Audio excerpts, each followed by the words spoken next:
The question of how and why the United Nations is the crux of the great conspiracy to destroy the sovereignty of the United States and the enslavement of the American people within a UN one-world dictatorship is a complete and unknown mystery to the vast majority of the American people. The reason for this unawareness of the frightening danger to our country and to the entire free world is simple.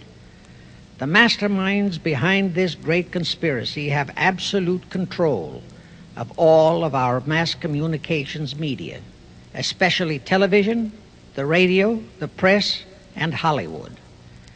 We all know that our State Department, the Pentagon, and the White House have brazenly proclaimed that they have the right and the power to manage the news, to tell us not the truth, but what they want us to believe.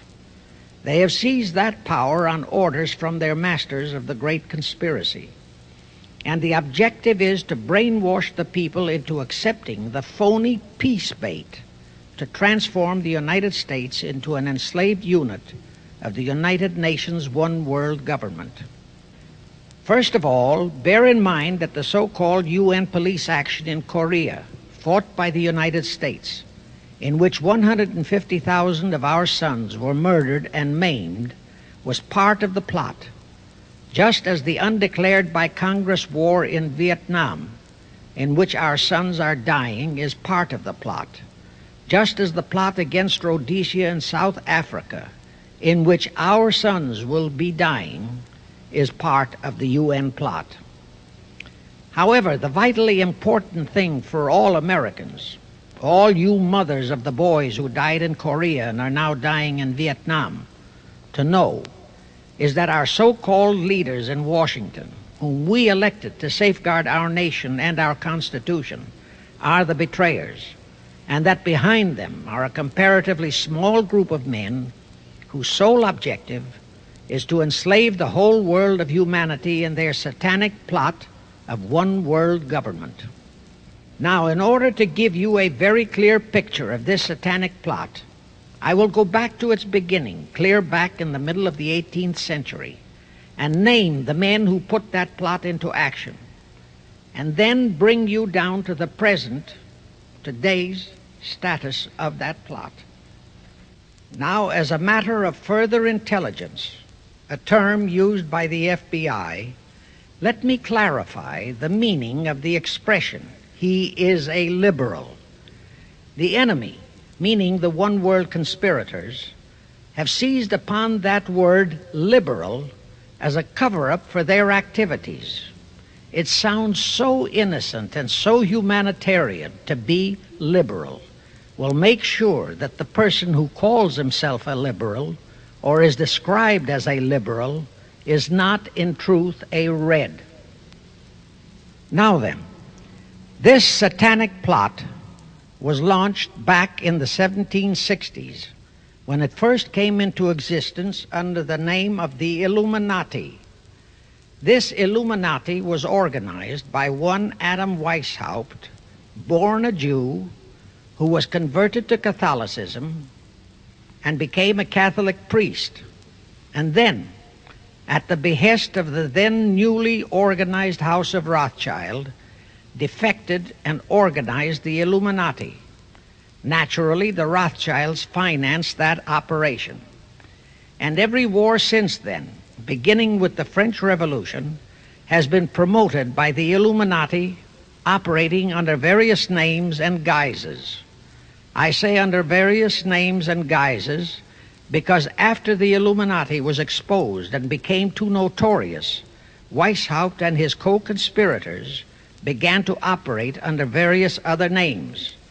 In the United States, immediately after World War I, they set up what they called the Council on Foreign Relations, commonly referred to as the CFR. And this CFR is actually the Illuminati in the United States. And its hierarchy, the masterminds in control of the CFR, to a very great extent are the descendants of the original Illuminati conspirators.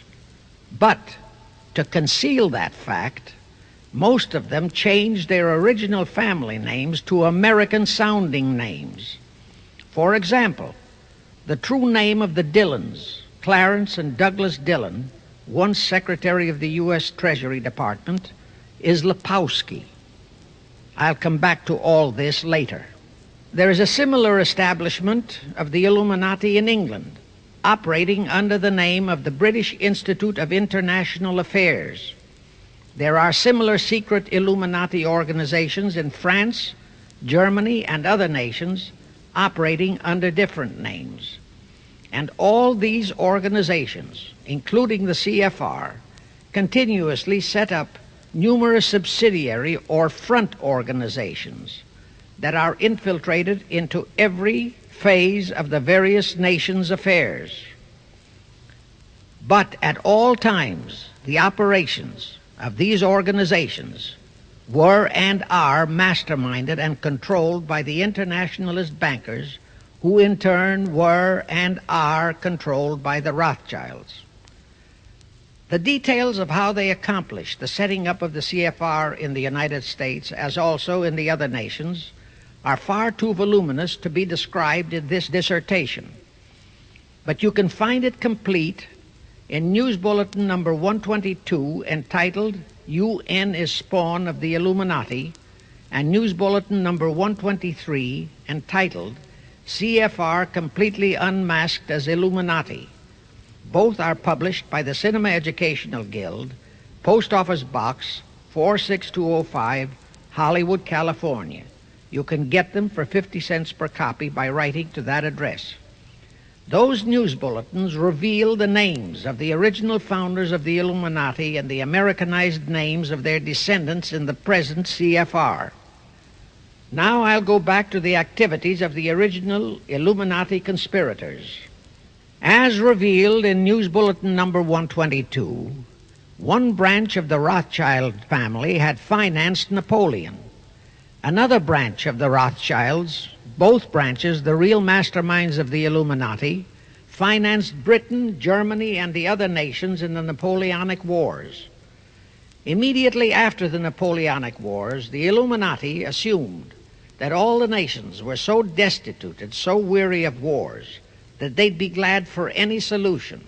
So the Rothschild stooges set up what they called the Congress in Vienna, and at that meeting they tried to create the first League of Nations, their first attempted one world government, on the theory that all the crowned heads of the European governments were so deeply in debt to them that they would willingly or unwillingly serve as their stooges. But the Tsar of Russia caught the stench of the plot and completely torpedoed it. The enraged Nathan Rothschild, then the head of that dynasty, vowed that someday he or his descendants would destroy the Tsar and his entire family. And his descendants did accomplish that very threat in 1917.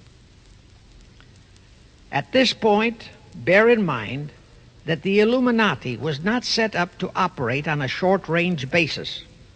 Normally, a conspirator of any type enters into a conspiracy with the expectation of achieving his objective during his own lifetime. But that was not the case with the Illuminati. True, they hoped to accomplish their objective during their lifetime. But, paraphrasing The Show Must Go On, the Illuminati operates on the very long-range basis. Whether it will take scores of years or even centuries, they have dedicated their descendants to keep the plot boiling until, they hope, the conspiracy is achieved. Now let's go back to the birth of the Illuminati. Adam Weishaupt was a Jesuit-trained professor of canon law, teaching in Ingolstadt University when he defected from Christianity to embrace the Luciferian conspiracy. It was in 1770 that the professional moneylenders, the then recently organized House of Rothschild, retained him to revise and modernize the age-old protocols of Zionism, which from the outset was designed to give the synagogue of Satan, so named by Jesus Christ, ultimate world domination, so they could impose the Luciferian ideology upon what would remain of the human race after the final social cataclysm by use of satanic despotism. Weishaupt completed his task May 1st, 1776. Now you know why May 1 is the great day with all communist nations to this very day. That was the day, May 1, 1776, that Weishaupt completed his plan and officially organized the Illuminati to put the plan into execution. That plan required the destruction of all existing governments and religions. That objective was to be reached by dividing the masses of people whom he, Weishaupt, termed Goyim, or human cattle, into opposing camps in ever-increasing numbers on political, social, economic, and other issues, the very conditions we have in our country today. The opposing sides were then to be armed and incidents provided which would cause them to fight and weaken themselves and gradually destroy national governments and religious institutions. Again, I say, the very conditions in the world today. And at this point, let me stress a prime feature of the Illuminati plans. When and if their blueprint for world control, the protocols of the elders of Zion, is discovered and exposed, they would wipe all the Jews off the face of the earth in order to divert suspicions from themselves. If you think this is far-fetched, bear in mind that they permitted Hitler, a liberal socialist himself, who was financed by Crypt, Kennedy, the Warburgs, and the Rothschilds, to incinerate 600,000 Jews. Now, just why did the conspirators choose the word Illuminati for their satanic organization? Weishaupt himself said that the word is derived from Lucifer and means holders of the light, using the lie that his objective was to bring about a one-world government to enable those with mental ability to govern the world and prevent all wars in the future. In short, using the word peace on earth as his bait, exactly as that same bait, peace, was used by the 1945 conspirators to foist the United Nations on us. Weishaupt, financed, I repeat, by the Rothschilds, recruited some 2,000 paid followers. These included the most intelligent men in the fields of arts and letters, education, the sciences, finance, and industry. He then established lodges of the Grand Orient, Masonic lodges, to be their secret headquarters. And I again repeat that in all of this he was acting under orders from the House of Rothschild. The main features of the Weishaupt plan of operation required his Illuminati to do the following things to help them to accomplish their purpose.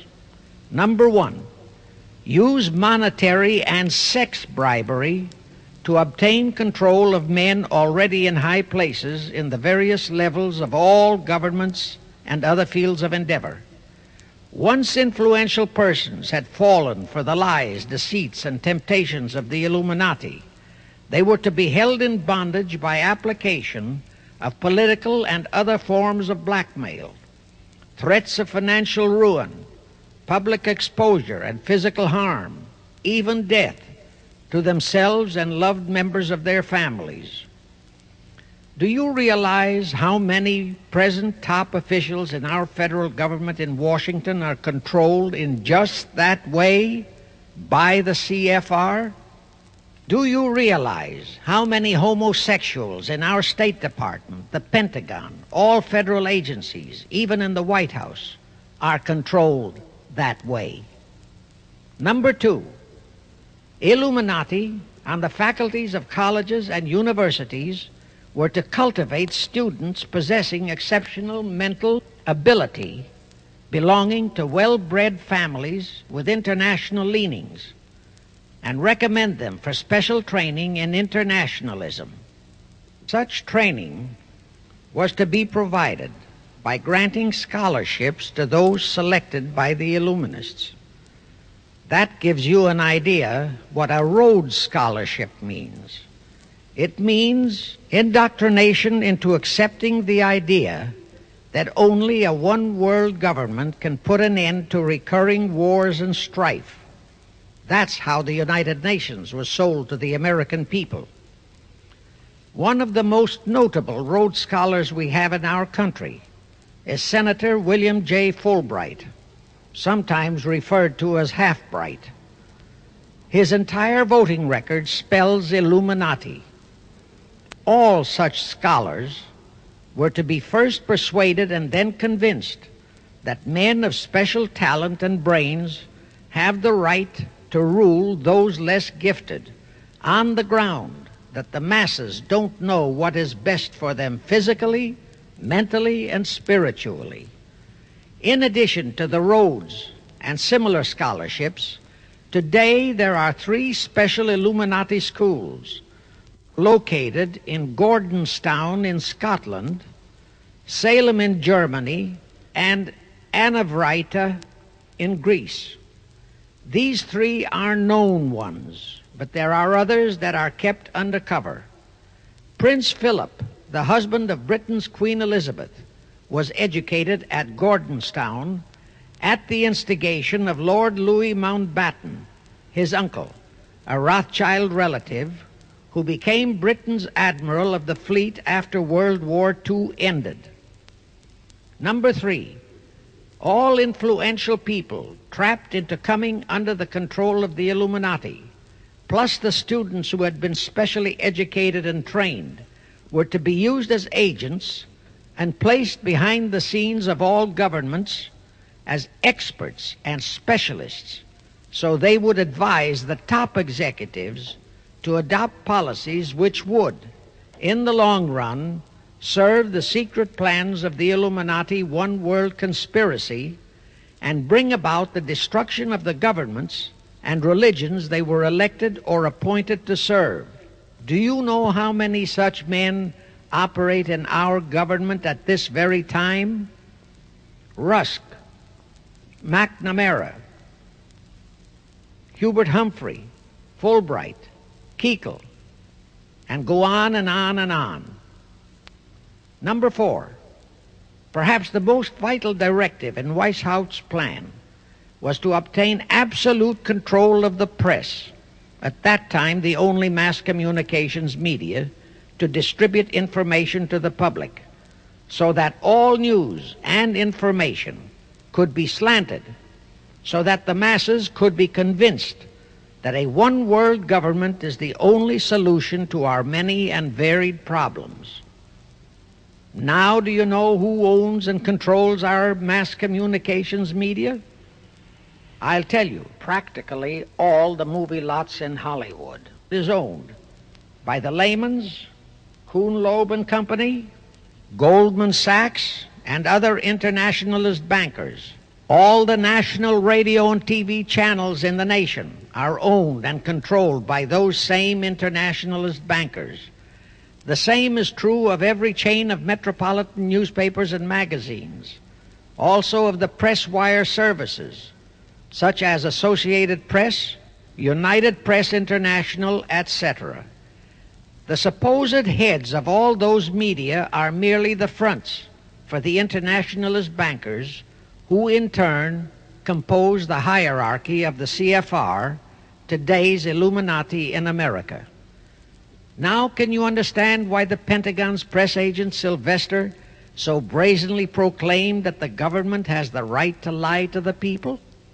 What he really meant was that our CFR-controlled government had the power to lie to and be believed by the brainwashed American people.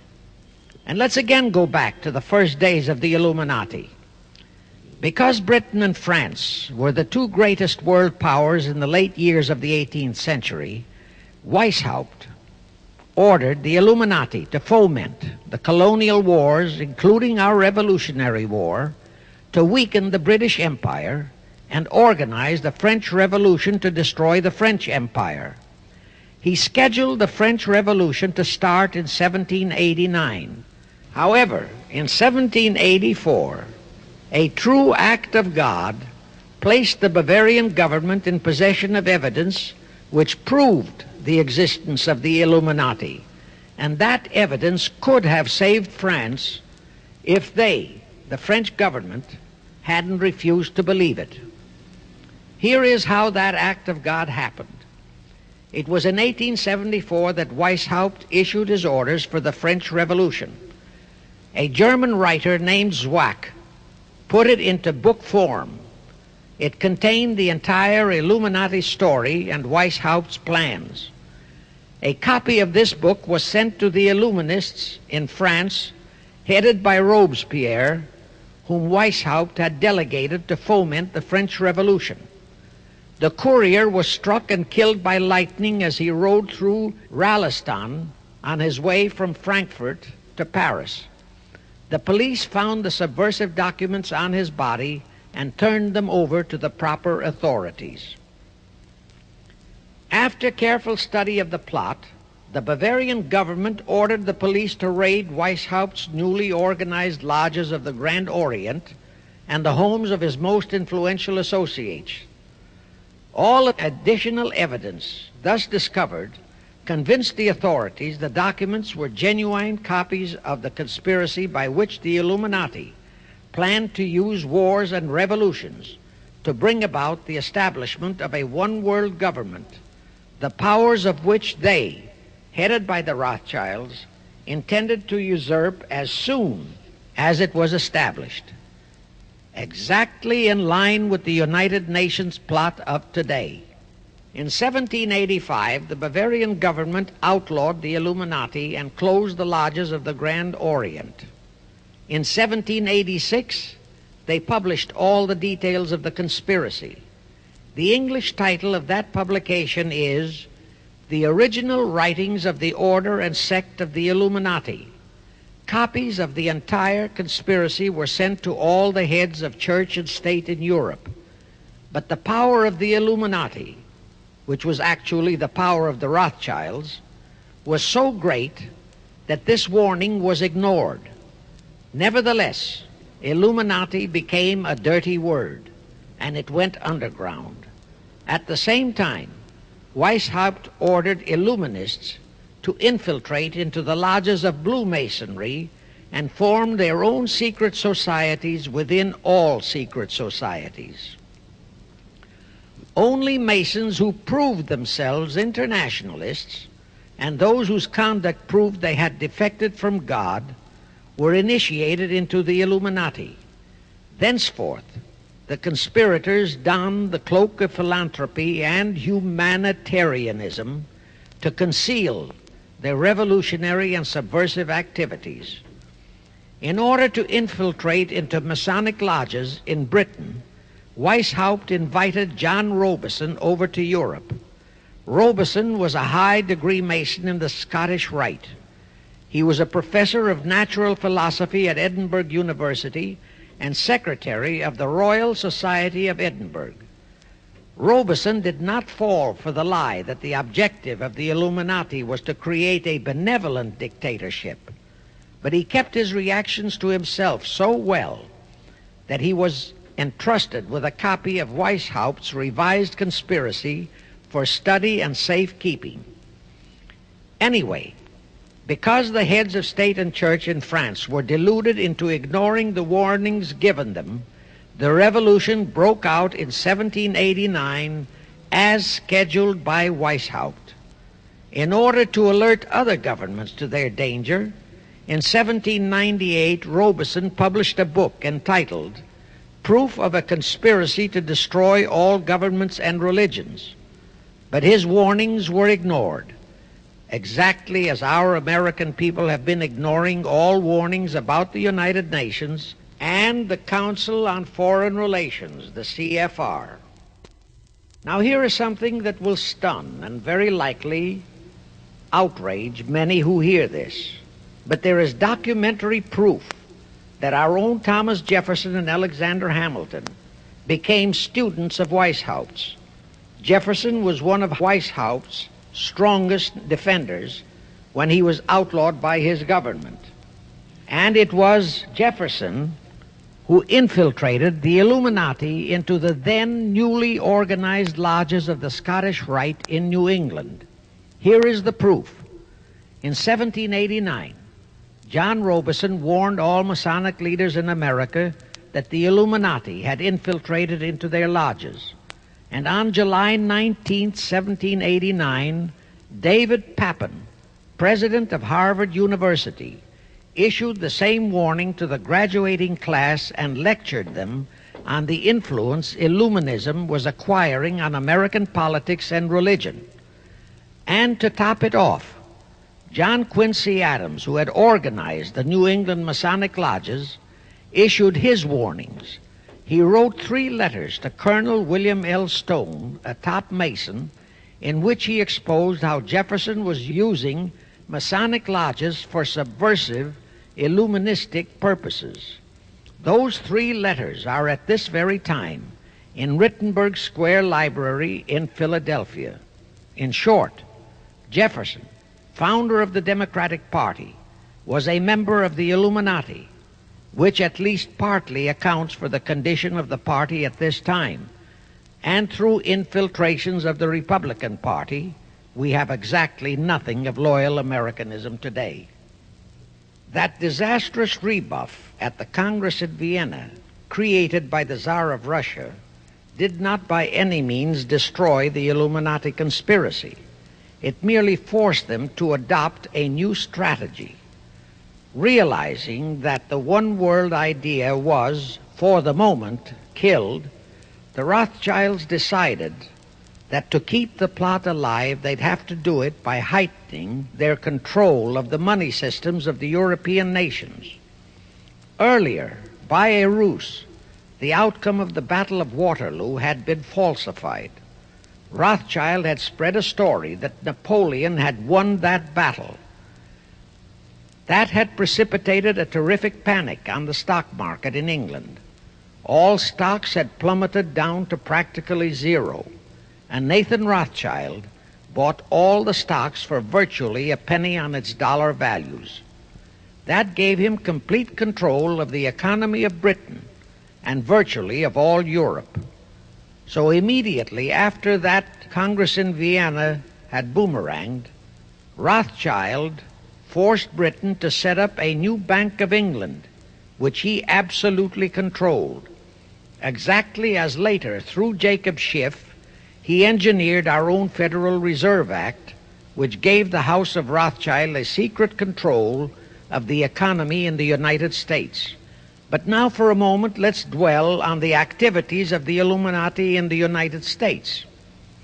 In 1826, one Captain William Morgan decided it was his duty to inform all Masons and the general public what the full truth was regarding the Illuminati, their secret plans and intended objectives, also reveal the identities of the masterminds of the conspiracy. The Illuminati promptly tried Morgan in absentia and convicted him of treason. They ordered one Richard Howard, an English Illuminist, to carry out their sentence of execution as a traitor. Morgan was warned and he tried to escape to Canada, but Howard caught up with him near the border, near the Niagara Gorge to be exact, where he murdered him. This was verified in a sworn statement made in New York by one Avery Allen to the effect that he heard Howard render his report of the execution to a meeting of Knights Templars in St. John's Hall, New York. He also told how arrangements had been made to ship Howard back to England. That Allen affidavit is on record in New York City archives. Very few Masons and very few of the general public know that general disapproval over that incident of murder caused approximately half of all the Masons in the northern jurisdiction of the United States to secede. Copies of the minutes of the meeting held to discuss that matter are still in existence in safe hands, and that all that secrecy emphasizes the power of the masterminds of the Illuminati to prevent such terrible events of history from being taught in our schools. In the early 1850s, the Illuminati held a secret meeting in New York, which was addressed by a British Illuminist named Wright. Those in attendance were told that the Illuminati was organizing to unite the nihilist and atheist groups with all other subversive groups into an international to be known as communists. That was when the word communist first came into being, and it was intended to be the supreme weapon and scare word to terrify the whole world and drive the terrorized peoples into the Illuminati one world scheme. This scheme, communism, was to be used to enable the Illuminati to foment future wars and revolutions. Clinton Roosevelt, a direct ancestor of Franklin Roosevelt, Horace Greeley and Charles Dana, foremost newspaper publishers of that time, were appointed to head a committee to raise funds for the new venture. Of course, most of the funds were provided by the Rothschilds. And this fund was used to finance Karl Marx and Engels when they wrote Das Kapital and the Communist Manifesto in Soho, England. And this clearly reveals that communism is not a so-called ideology, but a secret weapon, a bogeyman word to serve the purpose of the Illuminati. Weishaupt died in 1830. But prior to his death, he prepared a revised version of the age-old conspiracy, the Illuminati, which, under various aliases, was to organize, finance, direct, and control all international organizations and groups by working their agents into executive positions at the top. In the United States, we have Woodrow Wilson, Franklin Roosevelt, Jack Kennedy, Johnson, Rusk, McNamara, Fulbright, etc. as prime examples. In addition, while Karl Marx was writing the Communist Manifesto under the direction of one group of Illuminists, Professor Karl Ritter of Frankfurt University was writing the antithesis under direction of another group. The idea was that those who direct the overall conspiracy could use the differences in those two so-called ideologies to enable them to divide larger and larger members of the human race into opposing camps so that they could be armed and then brainwashed into fighting and destroying each other, and particularly to destroy all political and religious institutions. The work Ritter started was continued after his death and completed by the German so-called philosopher Friedrich Wilhelm Nietzsche, who founded Nietzscheism. This Nietzscheism was later developed into fascism and then into Nazism and was used to foment World Wars I and II. In 1834, the Italian revolutionary leader Giuseppe Mazzini was selected by the Illuminati to direct their revolutionary program throughout the world. He served in that capacity until he died in 1872. But some years before he died, Mazzini had enticed an American general named Albert Pike into the Illuminati. Pike was fascinated by the idea of a one-world government, and ultimately he became the head of this Luciferian conspiracy. Between 1859 and 1871, he, Pike, worked out a military blueprint for 3 world wars and various revolutions throughout the world, which he considered would forward the conspiracy to its final stage in the 20th century. Again, I remind that these conspirators were never concerned with immediate success. They always operated on a long-range view. Pike did most of his work in his home in Little Rock, Arkansas. But a few years later, when the Illuminati's lodges of the Grand Orient became suspect and repudiated because of Mazzini's revolutionary activities in Europe, Pike organized what he called the New and Reformed Palladian Rite. He set up 3 supreme councils, one in Charleston, South Carolina, one in Rome, Italy, and the 3rd in Berlin, Germany. He had Mazzini establish 23 subordinate councils in strategic locations throughout the world. These have been the secret headquarters of the world revolutionary movement ever since. Long before Marconi invented radio, the scientists in the Illuminati had found the means for Pike and the heads of his councils to communicate secretly. It was the discovery of that secret that enabled intelligence officers to understand how apparently unrelated incidents, one such as the assassination of an Austrian prince at Sarajevo, took place simultaneously throughout the world, which developed into a war or a revolution. Pike's plan was as simple as it has proved effective. It called for communism, Nazism, political Zionism, and other international movements be organized and used to foment 3 global world wars and at least 2 major revolutions. The First World War was to be fought so as to enable the Illuminati to destroy Tsarism in Russia, as vowed by Rothschild after the Tsar had torpedoed his scheme at the Congress in Vienna, and to transform Russia into a stronghold of atheistic communism. The differences stirred up by agents of the Illuminati between the British and German empires were to be used to foment this war. After the war would be ended, communism was to be built up and used to destroy other governments and weaken religions. World War II, when and if necessary, was to be fomented by using the controversies between fascists and political Zionists. And here let it be noted that Hitler was financed by Crypt, the Warburgs, the Rothschilds, and other internationalist bankers, and that the slaughter of the supposed 600,000 Jews by Hitler didn't bother the Jewish internationalist bankers at all. That slaughter was necessary in order to create worldwide hatred of the German people and thus bring about the war against them.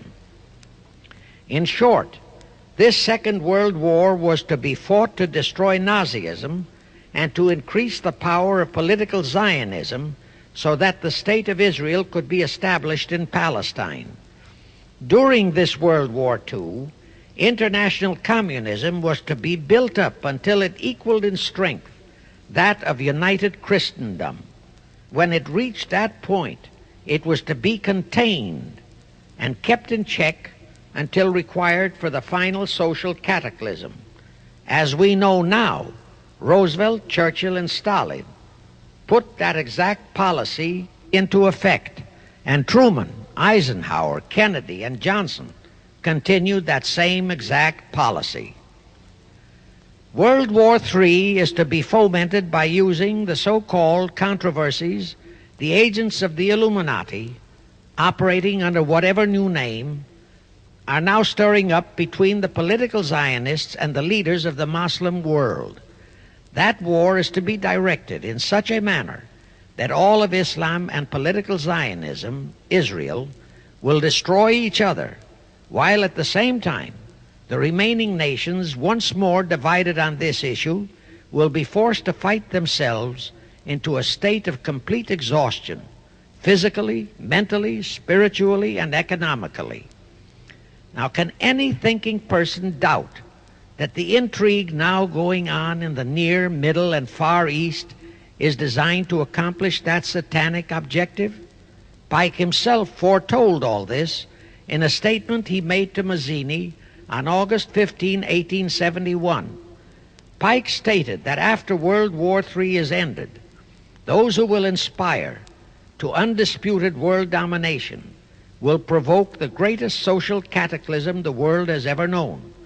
Quoting his own words, taken from the letter he wrote to Mazzini, and which letter is now catalogued in the British Museum in London, England, he said, "We shall unleash the nihilists and the atheists, and we shall provoke a great social cataclysm which in all its horror will show clearly to all nations the effect of absolute atheism, the origin of savagery and of most bloody turmoil.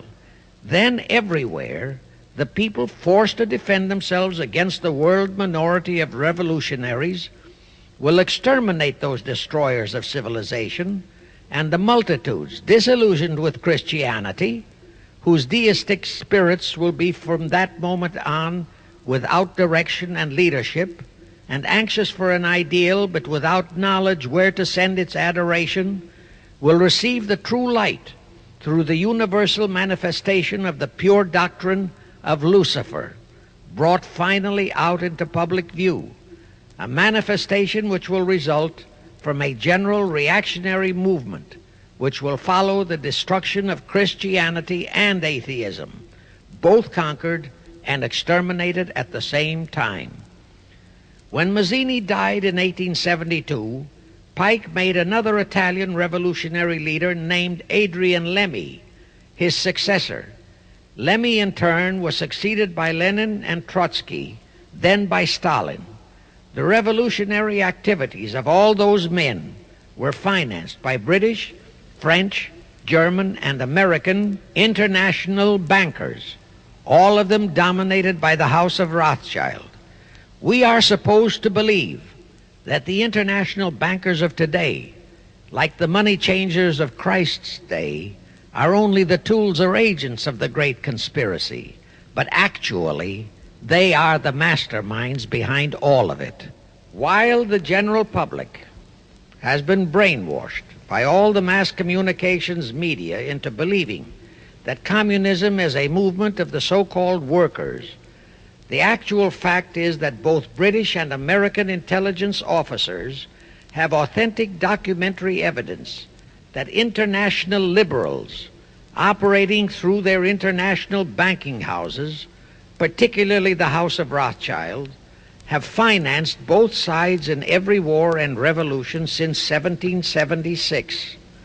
Those who today comprise the conspiracy, the CFR in the United States, direct our governments, whom they hold in usury through such methods as the Federal Reserve System in America, to fight wars such as Vietnam, created by the United Nations, so as to further Pike's Illuminati plans to bring the world to that stage of the conspiracy when atheistic communism and the whole of Christianity can be forced into an all-out Third World War within each remaining nation, as well as on an international scale. The headquarters of the great conspiracy in the late 1700s was in Frankfurt, Germany, where the House of Rothschild had been established by Mayer Anschelm, who adopted the Rothschild name and linked together other international financiers who had literally sold their souls to the devil. After the Bavarian government's exposure in 1786, the conspirators moved their headquarters to Switzerland, then to London. Since World War II, after Jacob Schiff, the Rothschild's boy in America, died, the headquarters of the American branch has been in the Harold Pratt Building, New York, and the Rockefellers, originally protégés of Schiff, have taken over the manipulation of finances in America for the Illuminati. In the final phases of the conspiracy, the one world government will consist of the king dictator, head of the United Nations, the CFR, and a few billionaires, economists, and scientists who have proved their devotion to the great conspiracy. All others are to be integrated into a vast conglomeration of mongrelized humanity, actually slaves. Now let me show you how our federal government and the American people have been sucked into the one-world takeover plot of the Illuminati Great Conspiracy. And always bear in mind that the United Nations was created to become the housing for that one world so-called liberal conspiracy. The real foundations of the plot for the takeover of the United States were laid during the period of our Civil War. Not that Weishaupt and the earlier masterminds had ever overlooked the New World. As I have previously indicated, Weishaupt had his agents planted over here as far back as the Revolutionary War. But George Washington was more than a match for them. It was during the Civil War that the conspirators launched their first concrete efforts. We know that Judah Benjamin, chief advisor of Jefferson Davis, was a Rothschild agent. We also know that there were Rothschild agents planted in Abraham Lincoln's cabinet who tried to sell him into a financial dealing with the House of Rothschild. But old Abe saw through the scheme and bluntly rejected it, thereby incurring the undying enmity of the Rothschilds, exactly as the Russian Tsar did when he torpedoed their first League of Nations at the Congress in Vienna. Investigation of the assassination of Lincoln revealed that the assassin, Booth, was a member of a secret conspiratorial group. Because there were a number of highly important government officials involved, the name of the group was never revealed, and it became a mystery, exactly as the assassination of Jack Kennedy still is a mystery. But I am sure it will not for long remain a mystery. Anyway, the ending of the Civil War destroyed, temporarily, all chances of the House of Rothschild to get a clutch on our money system, such as they had acquired in Britain and other nations in Europe. I say temporarily because the Rothschilds and the masterminds of the conspiracy never quit. So they had to start from scratch, but they lost no time in getting started. Shortly after the Civil War, a young immigrant who called himself Jacob H. Schiff arrived in New York. Jacob was a young man with a mission for the House of Rothschild. Jacob was the son of a rabbi, born in one of Rothschild's houses in Frankfurt, Germany. I won't go deeply into his background. The important point is that Rothschild recognized in him not only a potential money wizard, but more important, he also saw the latent Machiavellian qualities in Jacob that could, as it did, make him an invaluable functionary in the great one-world conspiracy. After a comparatively brief training period in the Rothschilds' London bank, Jacob left for America with instructions to buy into a banking house, which was to be the springboard to acquire control of the money system of the United States. Actually, Jacob came here to carry out 4 specific assignments. Number 1, and most important, was to acquire control of America's money system. Number 2, find desirable men who, for a price, would be willing to serve as stooges for the great conspiracy and promote them into high places in our federal government, our Congress, in the U.S. Supreme Court, and all federal agencies. Number 3, create minority group strife throughout the nations, particularly between whites and blacks. Number 4, create a movement to destroy religion in the United States, but Christianity to be the chief target. Earlier, I stated that Jacob Schiff came to America with orders by Rothschild to carry out 4 specific directives. The first and most important one was to get control of the United States money system. Let's trace Schiff's step to accomplish that directive. As a first step, he had to buy into a banking house, but it had to be the kind of a house that he could absolutely control and mold for that primary objective of entrapping our U.S. money system. After carefully scouting around, Jacob bought a partnership in a firm that called itself Kuhn and Loeb. Like Schiff, Kuhn and Loeb were immigrants from German Jewish ghettos. They came to the United States in the mid-1840s, Both started their business careers as itinerant pack peddlers.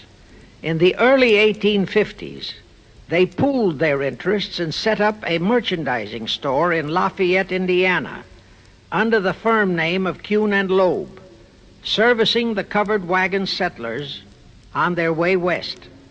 In the years that followed, they set up similar stores in Cincinnati and St. Louis. Then they added pawnbroking to their merchandising pursuits. From that to money lending was a short and quick step. By the time Schiff arrived on the scene, Kuhn and Loeb was a well-known private banking firm, and this is the firm Jacob bought into. Shortly after he became a partner in Kuhn and Loeb, Schiff married Loeb's daughter, Teresa. Then he bought out Kuhn's interests and moved the firm to New York, and Kuhn and Loeb became Kuhn, Loeb and Company, international bankers, with Jacob Schiff, agent of the Rothschilds, ostensibly the sole owner. And throughout his career, this blend of Judas and Machiavelli, the first hierarch of the Illuminati, great conspiracy in America, posed as a generous philanthropist and a man of great holiness, the cover-up policy set forth by the Illuminati. As I have stated, the first great step of the conspiracy was to be the entrapment of our money system. To achieve that objective, Schiff had to get full cooperation of the then big banker elements in America, and that was easier said than done. Even in those years, Wall Street was the heart of the American money mart, and J.P. Morgan was its dictator. Next in line were the Drexels and the Biddles in Philadelphia. All the other financiers, big and little, danced to the music of those three houses, but particularly to that of Morgan. All of those three were proud, haughty, arrogant potentates. For the first few years, they viewed the little bewhiskered man from the German ghettos with utter contempt. But Jacob knew how to overcome that. He threw a few Rothschild bones to them, said bones being distribution in America of desirable European stock and bond issues. Then he discovered he had a still more potent weapon in his hands in the following. It was in the decades following our Civil War that our industries began to burgeon. We had great railroads to build. The oil, mining, steel, textile industries were bursting out of their swaddling clothes.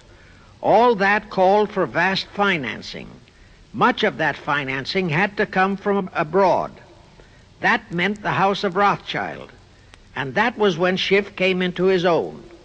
He played a very crafty game. He became the patron saint of John D. Rockefeller, Edward R. Harriman, and Andrew Carnegie. He financed the Standard Oil Company for Rocky, the railroad empire for Harriman, and the steel empire for Carnegie. But instead of hogging all the other industries for Kuhn, Loeb and Company, he opened the doors of the House of Rothschild to Morgan, Biddle, and Drexel. In turn, Rothschild arranged the setting up of London, Paris, European, and other branches for those three, but always in partnerships with Rothschild subordinates. And Rothschild made it very clear to all those men that Schiff was to be the boss in New York. Thus, at the turn of the century, Schiff had a tight control of the entire banking fraternity on Wall Street, which by then, with Schiff's help, included Lehman Brothers, Goldman Sachs, and other internationalist banks, headed by men chosen by the Rothschilds. In short, that meant control of the nation's money powers, and he was then ready for the giant step, the entrapment of our national money system. Now, under our Constitution, all control of our money system is vested solely in our Congress. Schiff's next important step was to seduce our Congress to betray that constitutional edict by surrendering that control to the hierarchy of the Illuminati's great conspiracy. In order to legalize that surrender and thus make the people powerless to resist it, it would be necessary to have Congress enact special legislation. To accomplish that, Schiff would have to infiltrate stooges into both houses of Congress, stooges powerful enough to railroad Congress into passing such legislation. Equally, or even more important, he would have to plant a stooge in the White House, a president without integrity and without scruples, who would sign that legislation into law. To accomplish that, he had to get control of either the Republican or the Democratic Party. The Democratic Party was the more vulnerable. It was the hungrier of the two parties. Except for Grover Cleveland, the Democrats had been unable to land one of their men in the White House since before the Civil War. There were two reasons for that. Number one, poverty of the party. Number two, there were considerably more Republican-minded voters than Democrats. The poverty matter was not a great problem, but the voter problem was a different story. But as I previously said, Schiff was a smart cookie. Here is the atrocious and murderous method he employed to solve that voter problem. His solution emphasizes how very little the Jewish internationalist bankers care about their own racial brethren, as you shall see. Suddenly, around 1890, there broke out a nationwide series of pogroms in Russia. Many, many thousands of innocent Jews, men, women, and children, were slaughtered by the Cossacks and other peasants. Similar pogroms with similar slaughter of innocent Jews broke out in Poland, Romania, and Bulgaria. All those pogroms were fomented by Rothschild agents. As a result, Jewish terrified refugees from all those nations swarmed into the United States, and that continued throughout the next 2 or 3 decades because the pogroms were continuous through all those years. All those refugees were aided by self-styled humanitarian committees set up by Schiff, the Rothschilds, and all the Rothschild affiliates. In the main, the refugees streamed into New York, but the Schiff-Rothschild humanitarian committees found ways to shuffle many of them into other large cities, such as Chicago, Boston, Philadelphia, Detroit, Los Angeles, etc. All of them were quickly transformed into naturalized citizens and educated to register as Democrats. Thus, all of that so-called minority group became solid Democratic voter blocs in their communities, all controlled and maneuvered by their so-called benefactors. And shortly after the turn of the century, they became vital factors in the political life of our nation. That was one of the methods Schiff employed to plant men like Nelson Aldrich in our Senate and Woodrow Wilson in the White House. At this point, let me remind you of another of the important jobs that was assigned to Schiff when he was dispatched to America. I refer to the job of destroying the unity of the American people by creating minority group and racial strife. By the pogrom-driven Jewish refugees into America, Schiff was creating one ready-made minority group for that purpose. But the Jewish people as a whole, made fearful by the pogroms, could not be depended upon to create the violence necessary to destroy the unity of the American people. But right within America, there was an already made-to-order, although as yet a sleeping minority group, the Negroes, who could be sparked into so-called demonstrations, rioting, looting, murder, and every other type of lawlessness. All that was necessary was to incite and arouse them. Together, those two minority groups, properly maneuvered, could be used to create exactly the kind of strife in America the Illuminati would need to accomplish their objective.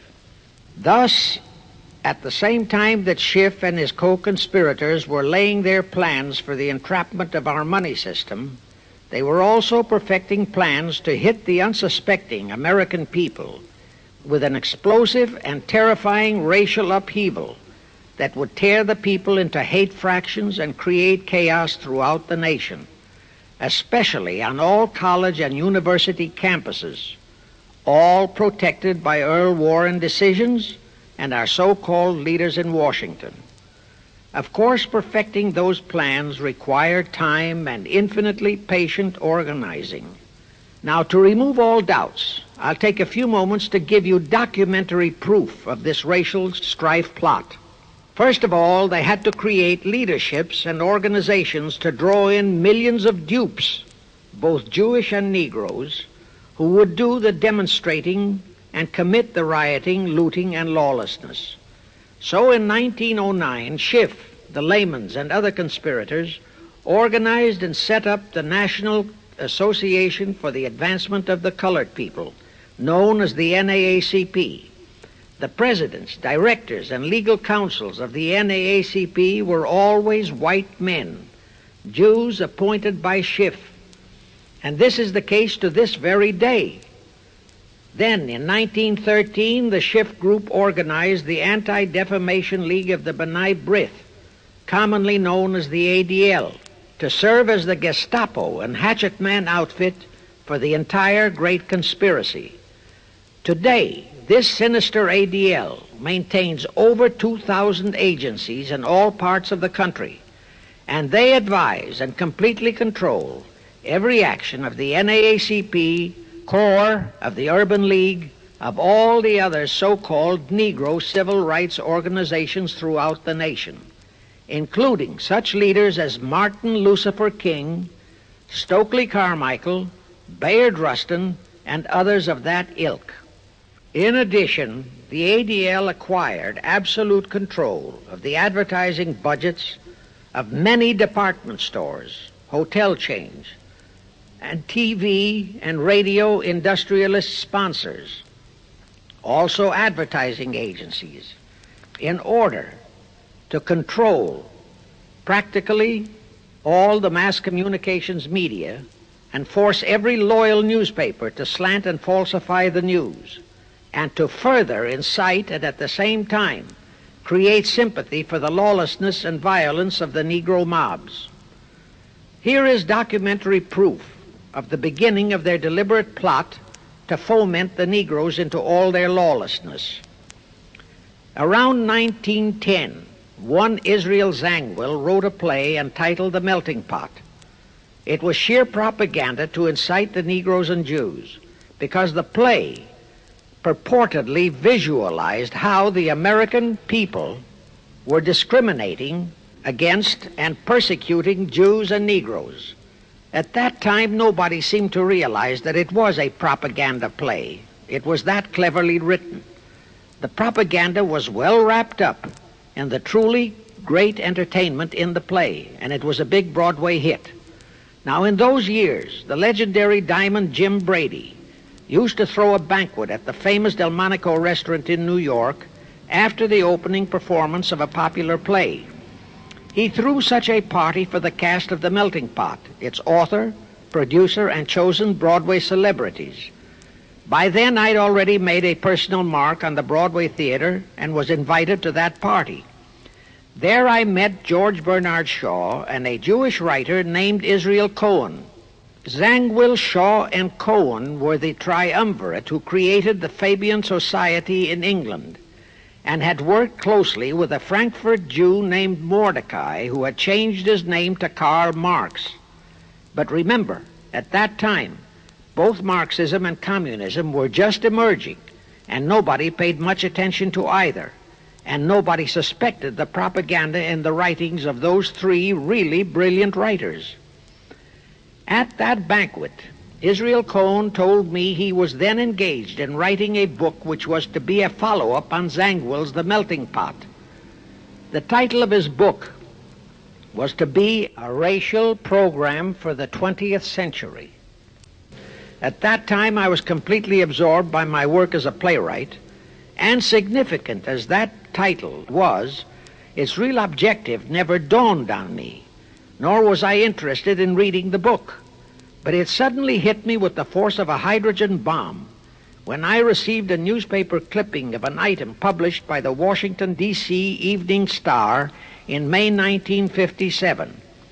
That item was a verbatim reprint of the following excerpt in Israel Cohen's book, A Racial Program for the 20th Century, and it reads, as I quote, "We must realize that our party's most powerful weapon is racial tension.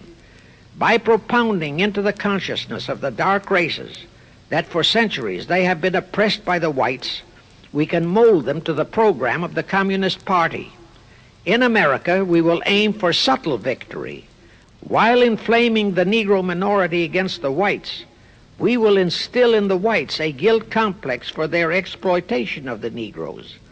We will aid the Negroes to rise to prominence in every walk of life, in the professions and in the world of sports and entertainment.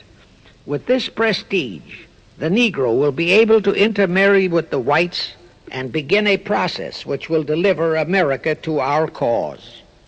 That same excerpt was entered into the Congressional Record of June 7, 1957 by Representative Thomas G. Abernathy. Thus the authenticity of that passage in Cohen's book was fully established. But the one question that remained in my mind was whether it represented the official policy or plot of the Communist Party or just a personal expression of Cohen himself. Hence I sought more proof, and I found it. In an official pamphlet published in 1935 by the New York Communist Party's official Workers' Library Publishers. That pamphlet was entitled "The Negroes in a Soviet America." It urged the Negroes to rise up, form a Soviet state in the South, and apply for admission to the Soviet Union. It contained a firm pledge that the revolt would be supported by all American Reds and all so-called liberals. On page 38, it promised that a Soviet government would confer greater benefits to Negroes than to whites. And again this official communist pamphlet pledged that, I quote, "Any act of discrimination or prejudice against a Negro will become a crime under the revolutionary law," unquote. That statement proved that the excerpt in Israel Cohen's book, published in 1913, was an official edict of the Communist Party and directly in line with the Illuminati blueprint for world revolution issued by Weishaupt and later by Albert Pike. Now there's only one question, and that is to prove that the communist regime is directly controlled by the American Jacob Schiff and London Rothschild masterminds of the Great Conspiracy. A little later, I will provide that proof that will remove even a remote doubt that the Communist Party, as we know it, was created by those masterminds, capitalists, if you will note, that Schiff, the Warburgs, and the Rothschilds planned and financed the entire Russian Revolution, also the murder of the Tsar and his family, and that Lenin, Trotsky, and Stalin took their orders directly from Schiff and the other capitalists whom they supposedly are fighting. Now can you see why the vile Earl Warren and his equally vile co-Supreme Court justices issued that infamous and treasonous desegregation decision in 1954? It was to aid and abet the plot of the Illuminati conspirators to create tension and strife between Negroes and whites. Can you see why the same Earl Warren issued his decision prohibiting Christian prayers and Christmas carols in our schools? It was done to destroy Christianity.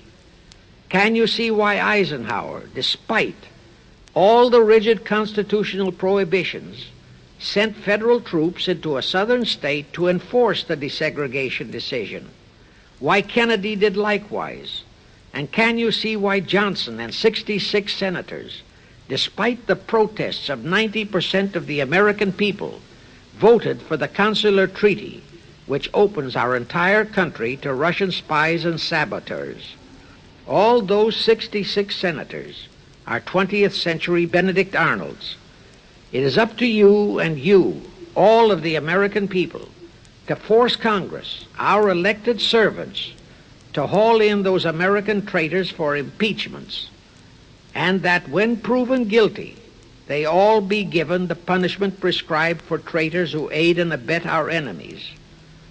And that includes the forcing of rigid investigations by Congress of the CFR and all their fronts, such as the ADL, the NAACP, SNCC, and such Illuminati tools as Martin Lucifer King.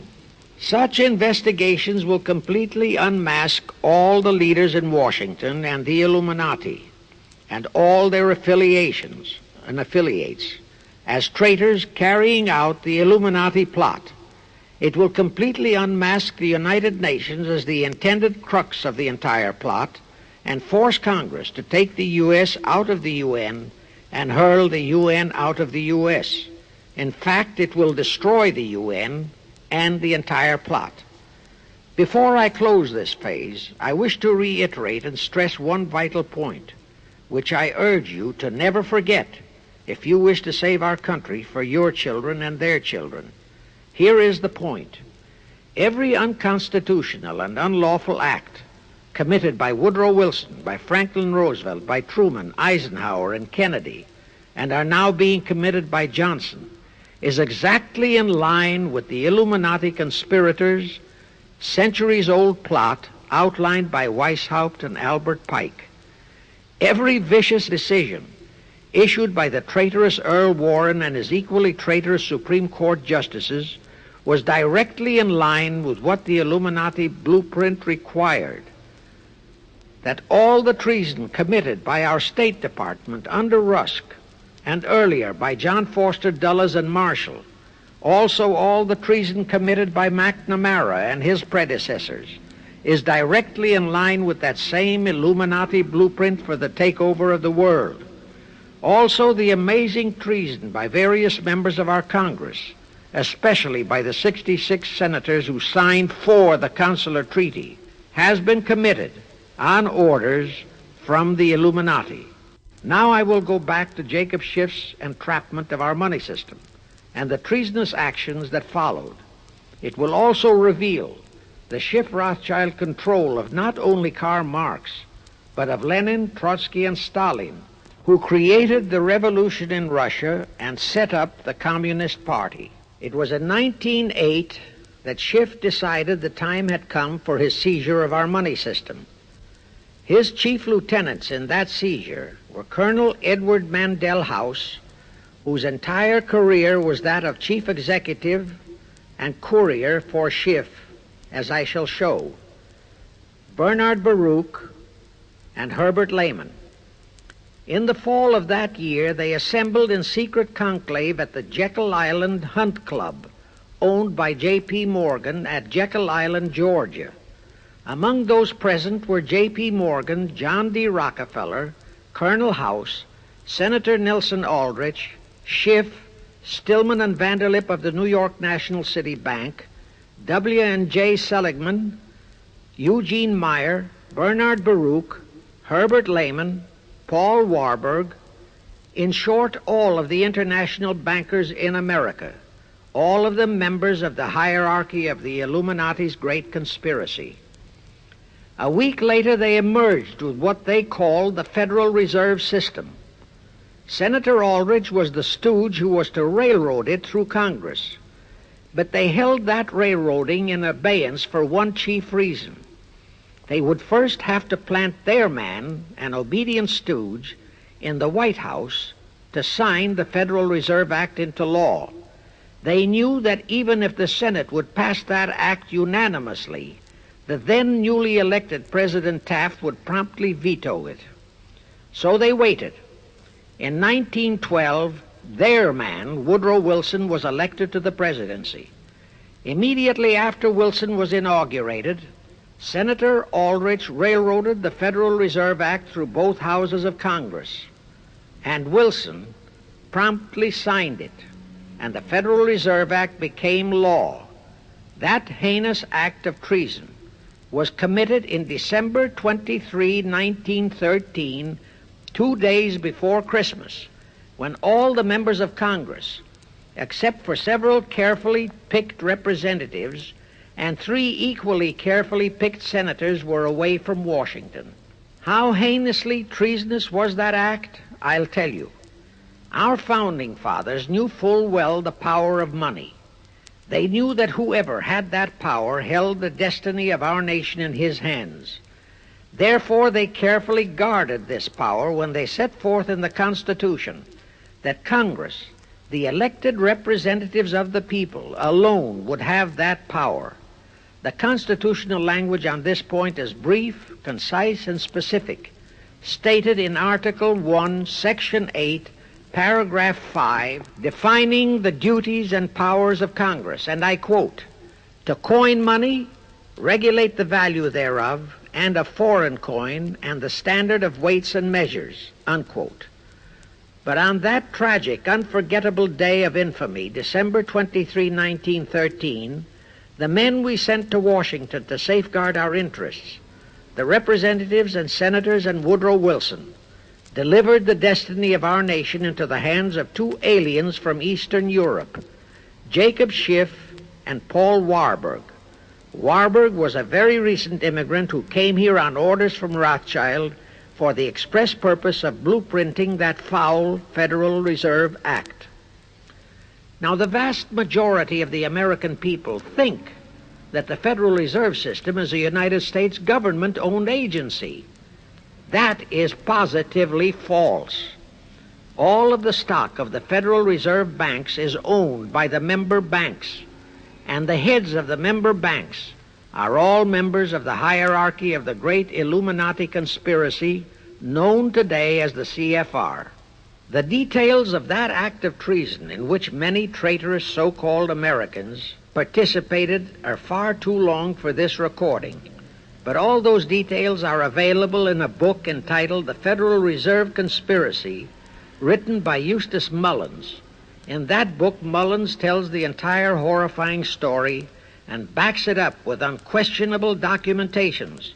Aside from it being a truly fascinating and shocking story of that great betrayal, every American should read it as a matter of vital intelligence for the time when the whole American people will finally come awake and smash the entire conspiracy.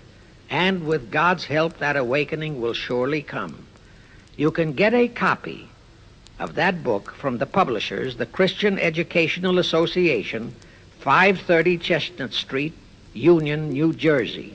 Now, if you think that those aliens and their by accident of birth American co-conspirators would be content with just the control of our money system, you're in for another very sad shock.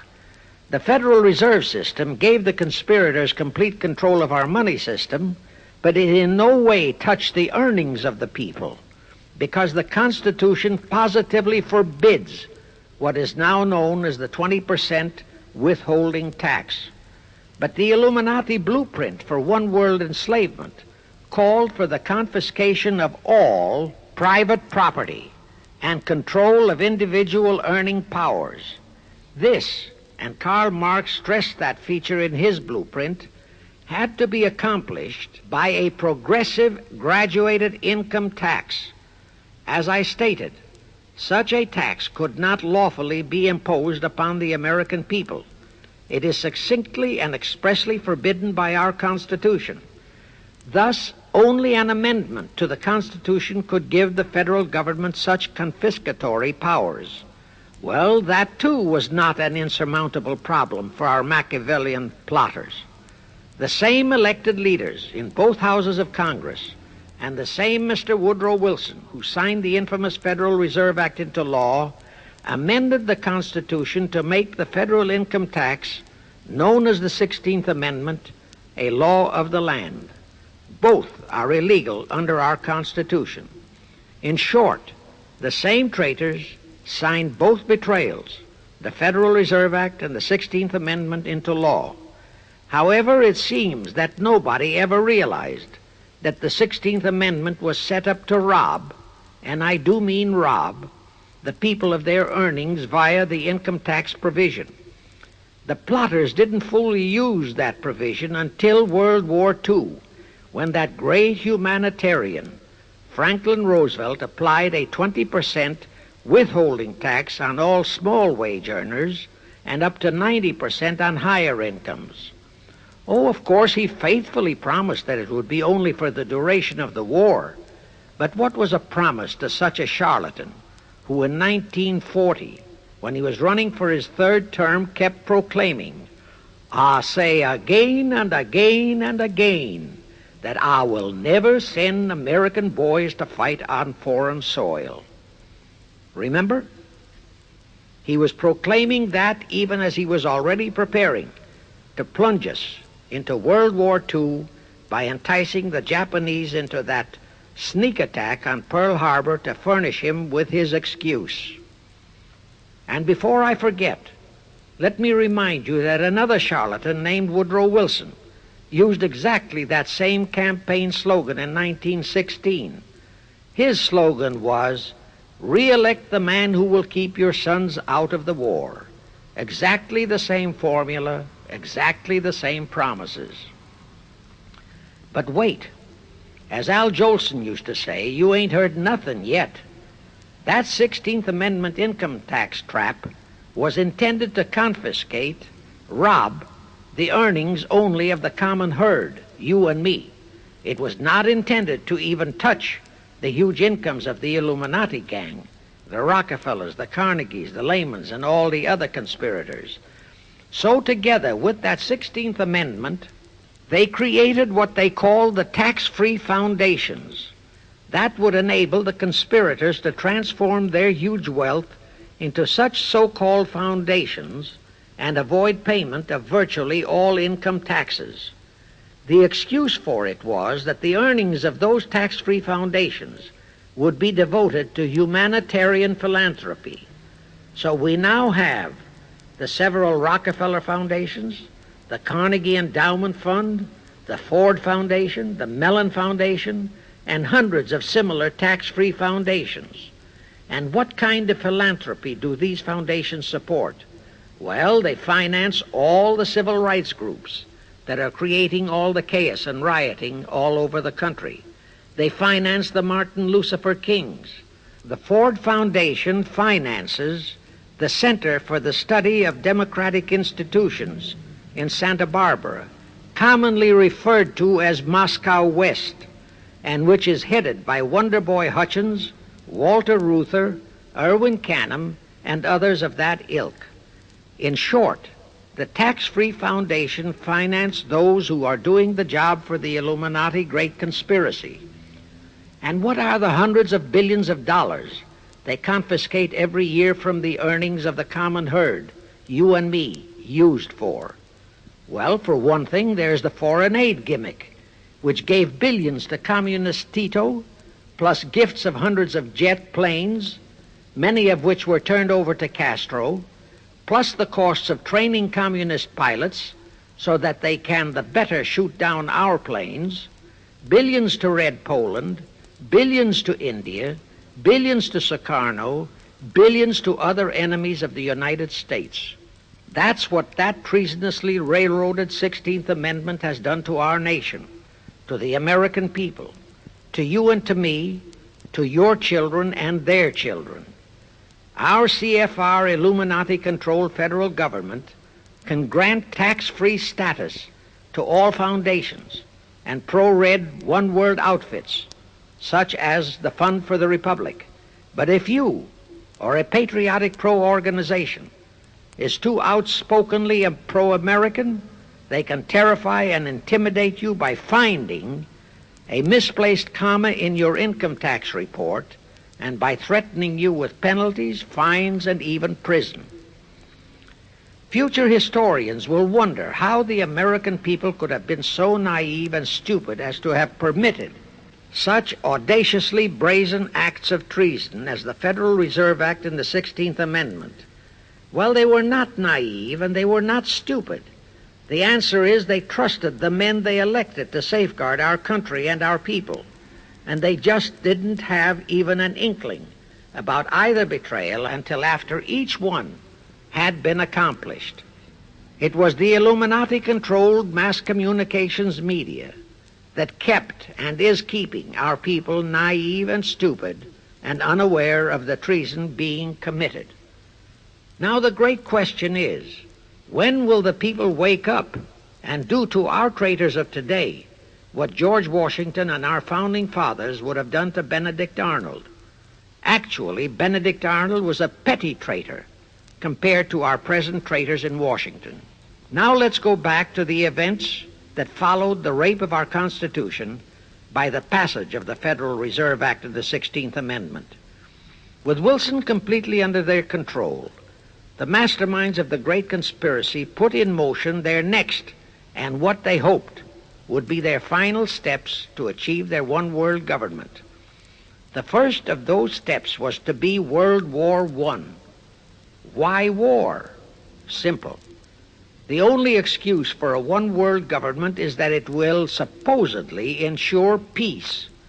The only thing that can make people cry for peace is war. War brings chaos, destruction, exhaustion, to winner as well as to loser. It brings economic ruin to both.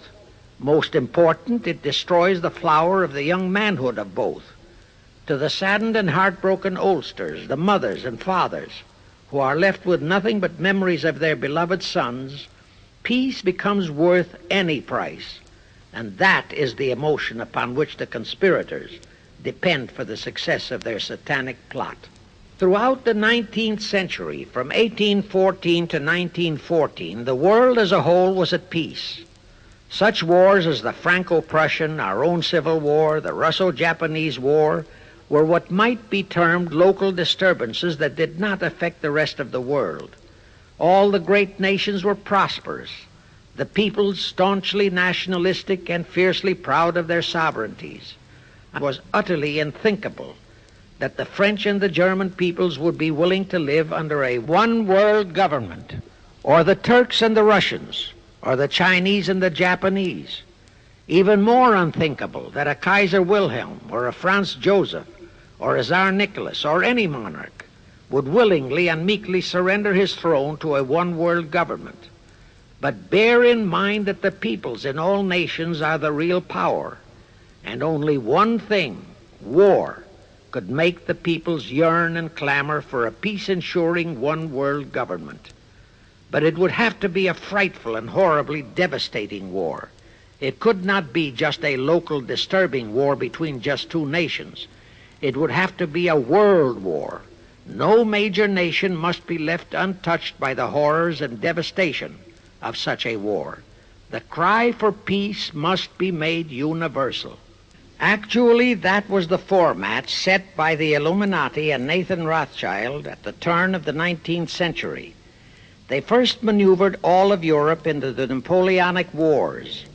Then the Congress in Vienna, which they, and particularly Rothschild, planned to transform into a League of Nations, which was to have been the housing for their one-world government, exactly as the present United Nations was set up to be the housing for the forthcoming, God forbid, one-world government.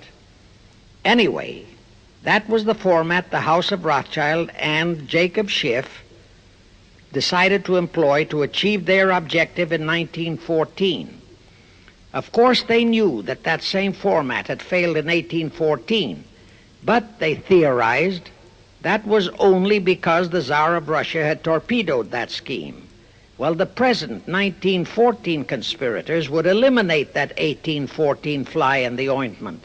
They'd make sure that after the New World War, they were conspiring there'd be no Tsar of Russia around to throw monkey wrenches into the machinery. I won't go into how they accomplished this first step to launch a world war. History records that World War I was precipitated by a trivial incident, the kind of incident both Weishaupt and Albert Pike had incorporated in their blueprints. That incident was the assassination of an Austrian archduke, arranged by the Illuminati masterminds. The war followed.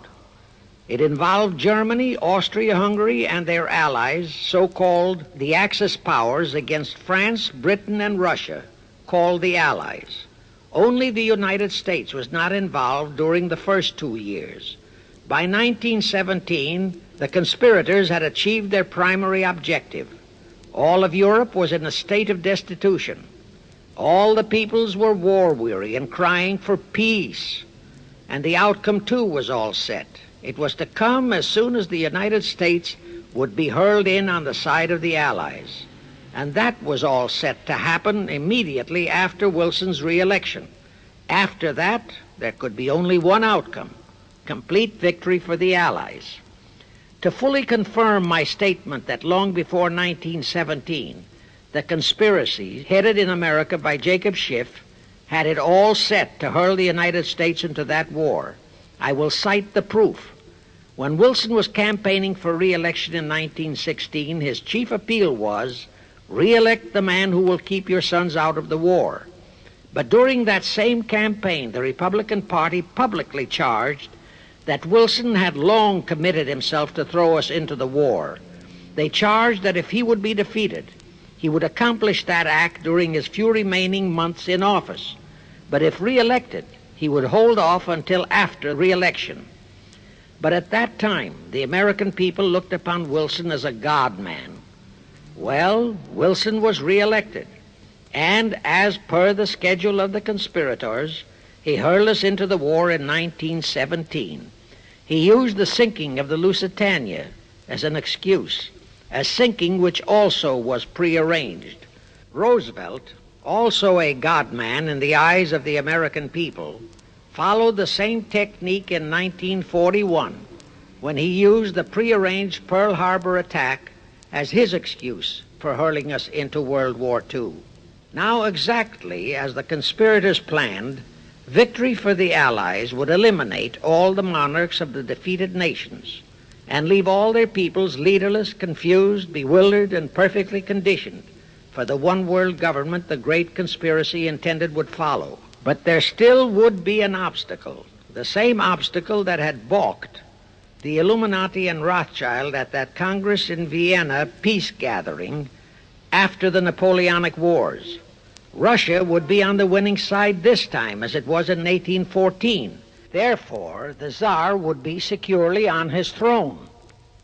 Here it is pertinent to note that Russia, under the Tsarist regime, had been the one country in which the Illuminati had never made any headway, nor had the Rothschilds ever been able to infiltrate their banking interests. Thus, a winning Tsar would be more difficult than ever to cope with. Even if he could be enticed into a so-called League of Nations, it was a foregone conclusion that he would never, but never go for a one-world government.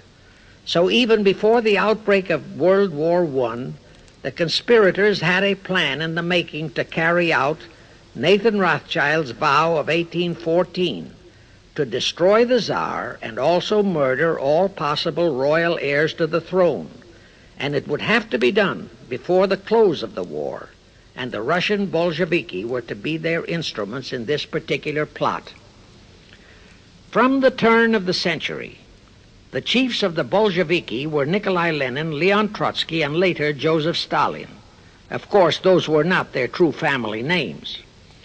Prior to the outbreak of the war, Lenin headquartered in Paris. After the outbreak, Switzerland became his haven.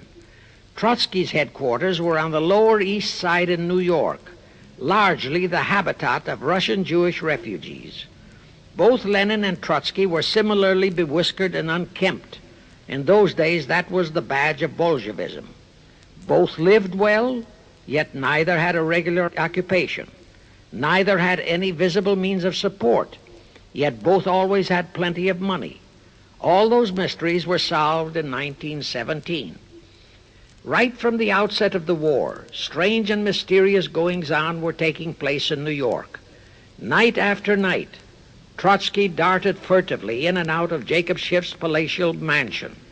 And in the dead of those same nights, there were gatherings of hoodlums of New York's Lower East Side, all of them Russian refugees, at Trotsky's headquarters, and all were going through some mysterious sort of training process. But it was all shrouded in mystery. Nobody talked, although it did leak out that Schiff was financing all of Trotsky's activities. Then suddenly Trotsky vanished. So did approximately 300 of his trained hoodlums. Actually, they were on the high seas in a Schiff-chartered ship bound for a rendezvous with Lenin and his gang in Switzerland. And on that ship was $20 million in gold, the $20 million Schiff provided to finance the Bolsheviki takeover of Russia. In anticipation of Trotsky's arrival, Lenin prepared to throw a party in his Switzerland hideaway. Men of the very highest places in the world were to be guests at that party. Among them were the mysterious Colonel Edward Mandell House, Woodrow Wilson's mentor and palsy-walsy, and more important, Schiff's special and confidential messenger. Another of the expectant guests was Warburg of the Warburg banking clan in Germany, who were financing the Kaiser, and whom the Kaiser had rewarded by making him chief of the secret police of Germany. In addition, there were the Rothschilds of London and Paris, also Litvinov, Kaganovich, Stalin, who was then head of a train and bank-robbing gang of bandits. He was known as the Jesse James of the Urals. And here I must remind that England and France were then long in war with Germany, and that on February 3, 1917, Wilson had broken off all diplomatic relations with Germany. Therefore, Warburg, Colonel House, the Rothschild, and all those others were enemies. But of course, Switzerland was neutral ground where enemies could meet and be friends, especially if they had some scheme in common. That Lenin party was very nearly wrecked by an unforeseen incident. The Schiff-chartered ship on its way to Switzerland was intercepted and taken into custody by a British warship. But Schiff quickly rushed orders to Wilson to order the British to release the ship intact with the Trotsky hoodlums and the gold. Wilson obeyed. He warned the British that if they refused to release the ship, the United States would not enter the war in April as he had faithfully promised a year earlier. The British heeded the warning. Trotsky arrived in Switzerland, and the Lenin party went off as scheduled. But they still faced what ordinarily would have been the insurmountable obstacle of getting the Lenin-Trotsky band of terrorists across the border into Russia. Well, that's where Brother Warburg, chief of the German secret police, came in. He loaded all those thugs into sealed freight cars and made all the necessary arrangement for their secret entry into Russia. The rest is history. The revolution in Russia took place, and all members of the royal Romanov family were murdered. Now, my chief objective is to establish beyond even a remote doubt that communism, so-called, is an integral part of the Illuminati's great conspiracy for the enslavement of the entire world, that communism, so-called, is merely their weapon and bogeyman word to terrify the peoples of the whole world, and that the conquest of Russia and the creation of communism was in great part organized by Schiff and the other international bankers right in our own city of New York. A fantastic story? Yes. Some might even refuse to believe it. Well, for the benefit of any doubting Thomas, I will prove it by reminding that just a few years ago, Charlie Knickerbocker, a Hearst newspaper columnist, published an interview with John Schiff, grandson of Jacob, in which young Schiff confirmed the entire story and named the figure old Jacob contributed, $20 million. If anybody still has even a remote doubt that the entire menace of communism was created by the masterminds of the great conspiracy right in our own city of New York, I will cite the following historical fact. All records show that when Lenin and Trotsky engineered the capture of Russia, they operated as heads of the Bolsheviki party. Now, Bolshevism is a purely Russian word. The masterminds realized that Bolshevism could never be sold as an ideology to any but the Russian people. So in April 1918, Jacob Schiff dispatched Colonel House to Moscow with orders to Lenin, Trotsky, and Stalin to change the name of their regime to the Communist Party and to adopt the Karl Marx Manifesto as the constitution of the Communist Party. Lenin, Trotsky, and Stalin obeyed. And that year of 1918 was when the Communist Party and the menace of communism came into being. All this is confirmed in Webster's Collegiate Dictionary, 5th edition. In short, communism was created by the capitalists. Thus, until November 11, 1918, the entire fiendish plan of the conspirators worked perfectly.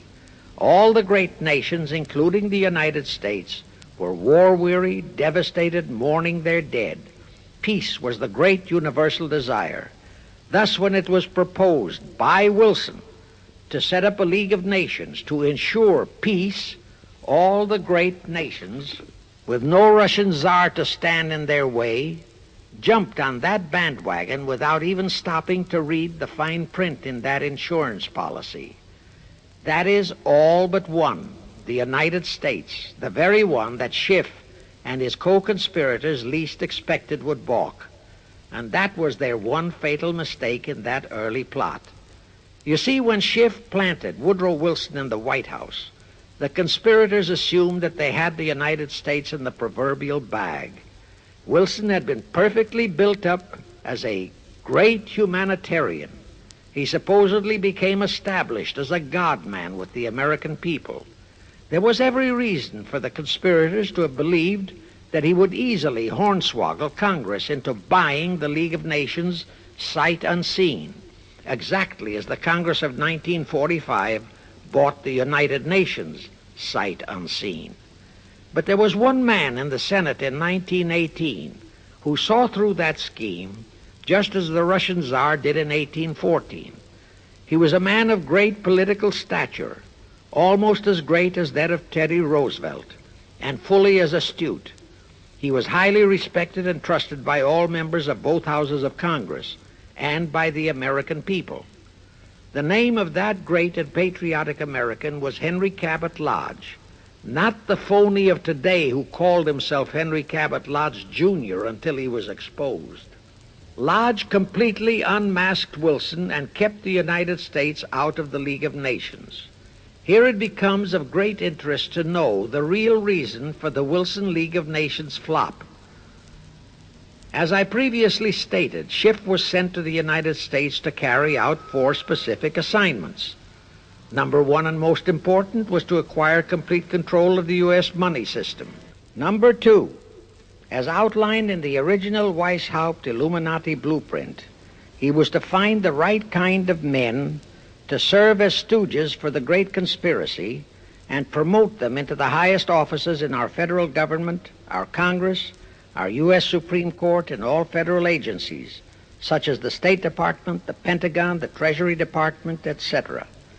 Number 3, destroy the unity of the American people by creating minority group strife throughout the nation, especially between the whites and blacks as outlined in Israel Cohen's book.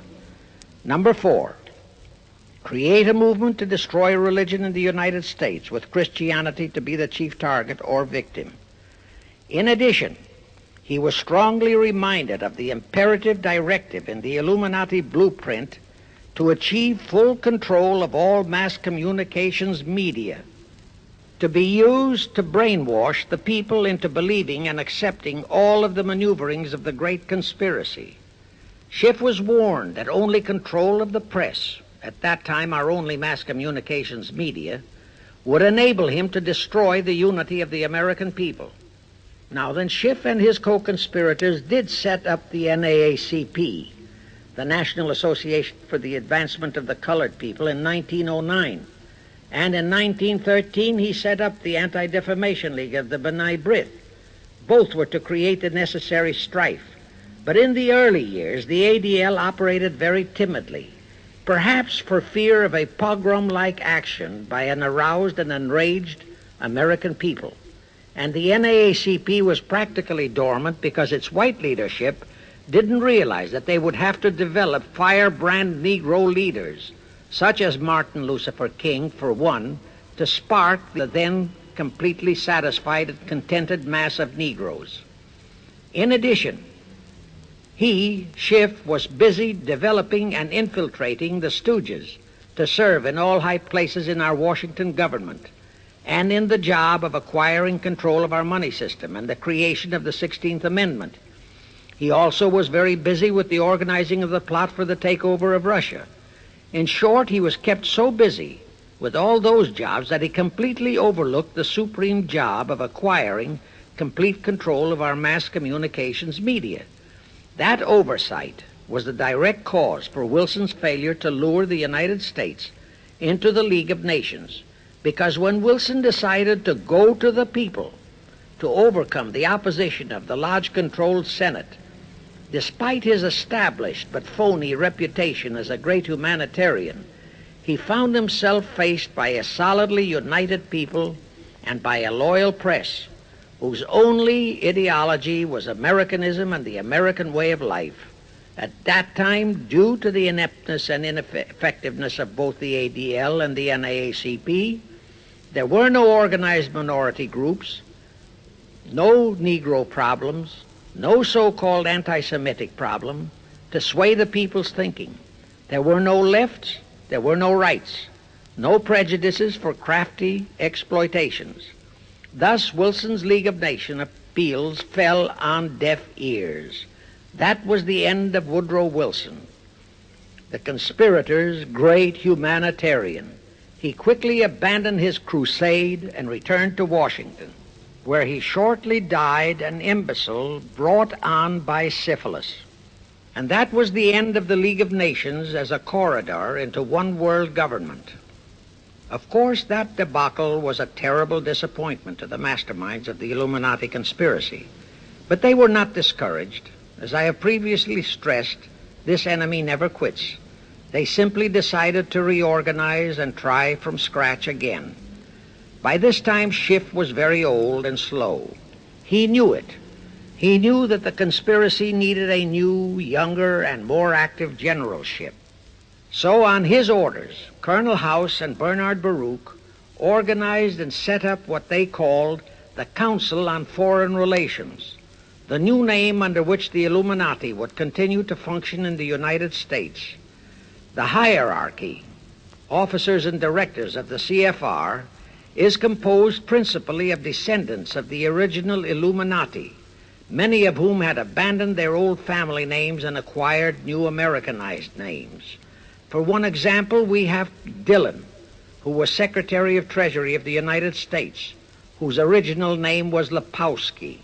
Another example is Paley, head of the CBS TV channel, whose true name is Polinsky. The membership of the CFR is approximately 1,000 in number and contains the heads of virtually every industrial empire in America, such as Blau, president of the U.S. Steel Corporation, Rockefeller, king of the oil industry, Henry Ford II, and so on. And, of course, all the international bankers, also the heads of the tax-free foundations, are officers and or active CFR members. In short, all the men who provide the money and the influence to elect the CFR-chosen presidents of the United States, congressmen, senators, and who decide the appointments of our various secretaries of state, of the Treasury, of every important federal agency, are members of the CFR, and very obedient members indeed. Now, just to cement that fact, I will mention the names of a few of the United States presidents who were members of the CFR. Franklin Roosevelt, Herbert Hoover, Dwight D. Eisenhower, Jack Kennedy. Others who were considered for the presidency are Thomas E. Dewey, Adlai Stevenson, Nixon, and Vice President of a CFR subsidiary, Barry Goldwater. Among the important cabinet members of the various administrations, we have John Foster Dulles, Allen Dulles, Cordell Hull, John J. McCloy, Morgenthau, Clarence Dillon, Rusk, McNamara, and just to emphasize the red color of the CFR, we have as members such men as Alger Hiss, Ralph Bunch, Pasvolsky, Harry Dexter White, real name Weiss, Owen Lattimore, Philip Jeffy, etc., etc. Simultaneously, they were flooding thousands of homosexuals and other blackmailable characters into all the federal agencies from the White House down. Remember Johnson's great friend Jenkins and Bobby Baker? Now, there were many jobs the new CFR had to accomplish. They required much help. So their first job was to set up various subsidiaries to whom they assigned special objectives. I can't name all the subsidiaries in this recording, but the following are a few. The Foreign Policy Association, FPA, the World Affairs Council, WAC, the Business Advisory Council, BAC, the notorious ADA, Americans for Democratic Action, virtually headed by Walter Reuther, the notorious 1313 in Chicago. Barry Goldwater was, and no doubt still is, a vice president of one of the CFR subsidiaries. In addition, the CFR set up special committees in every state in the Union, to whom they assigned the various local state operations. Simultaneously, the Rothschilds set up similar CFR-like control groups in England, France, Germany, and other nations to control world conditions and cooperate with CFR to bring about another world war. But the CFR's first and foremost job was to get complete control of our mass communications media. The control of the press was assigned to Rockefeller. Thus, Henry Luce, who recently died, was financed to set up a number of national magazines, among them Life, Time, Fortune, and others, which publish USSR in America. The Rockefellers also directly or indirectly financed the Cowles Brothers Look magazine and a chain of newspapers. They also financed a man named Sam Newhouse to buy up and build a chain of newspapers all over the country. And the late Eugene Meyer, one of the founders of CFR, bought the Washington Post, Newsweek, the weekly magazine, and other publications. At the same time, CFR began to develop and nurture a new breed of scurrilous columnists and editorial writers, such as Walter Lippmann, Drew Pearson, the Alsops, Herbert Matthews, Irwin Canham, and others of that ilk, who called themselves liberals, who proclaimed that Americanism is isolationism, that isolationism is warmongerism, that anti-communism is anti-Semitism and racism. All that took time, of course, but today our entire press, except for some local small-town papers and weeklies published by patriotic organizations, is completely controlled by CFR stooges, and thus they finally succeeded in breaking us up into a nation of quarreling, wrangling, squabbling, hating factions. Now, if you still wonder about the slanted news and outright lies you read in your paper, you have the answer. To the Lehmans, Goldman Sachs, Kuhn Loeb, and the Warburgs, the CFR assigned the job of getting control of the motion picture industry, Hollywood, radio and television, and believe you me, they succeeded. If you still wonder about the strange propaganda broadcasts by the Ed Murrows, Chet Huntley, Howard K. Smith, Eric Severide, Drew Pearson, and others of that ilk, you have the answer. If you wonder about all the smut, sex, pornography, and mixed marriage films you see in your movie theater and on your TV set, all of which is demoralizing our youth, you have the answer.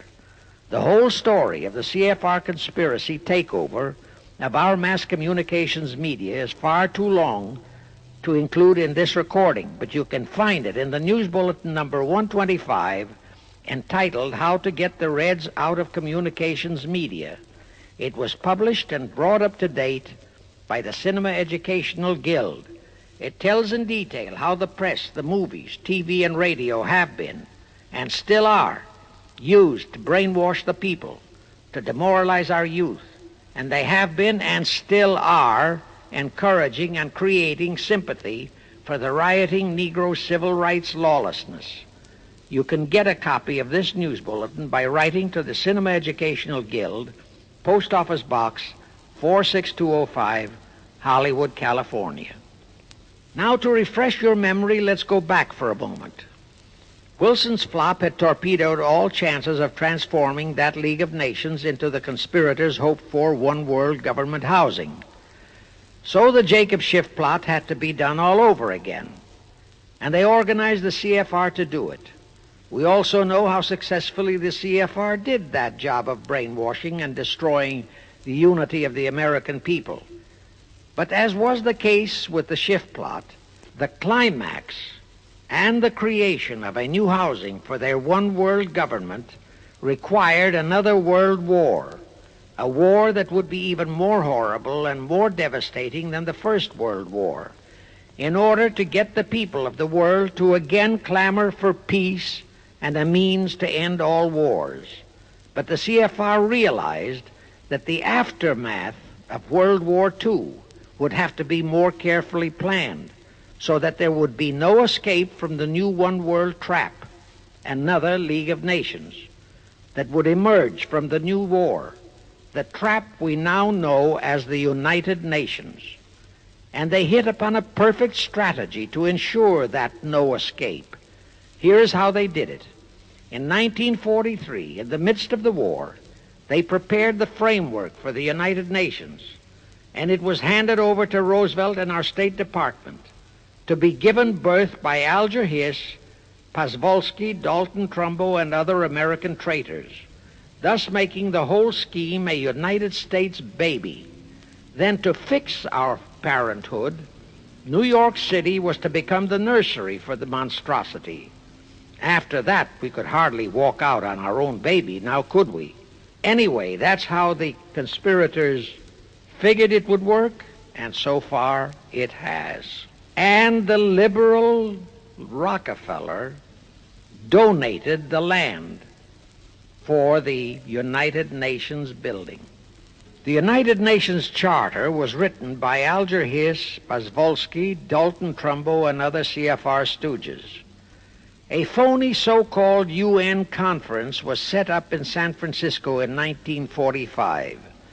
All the so-called representatives of 50-odd nations gathered there, promptly signed the charter, and the despicable traitor Alger Hiss flew to Washington with it, elatedly submitted it to our Senate, and the Senate, elected by our people to safeguard our security, signed the charter without so much as reading it. The question is, how many of our senators were even then traitorous stooges of the CFR? Anyway, it was thus that the people accepted the United Nations as a holy of holies and enabled traitor Earl Warren to virtually destroy our Constitution by basing all his traitorous decisions on the UN Charter, thus making that charter virtually our law of the land. However, for all the dirty work that had to be done to solidify the UN, the new housing of the one world plot, they still required the aid of our leaders in Washington. So now I will emphasize the fiendish cleverness of the CFR masterminds. To the vast majority of the American people, our foreign policy for many years has been a complete enigma.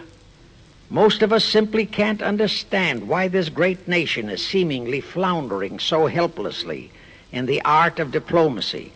We can't understand why our leaders are seemingly so confused and bewildered in all their dealings with Moscow, France, and other nations, and with the UN.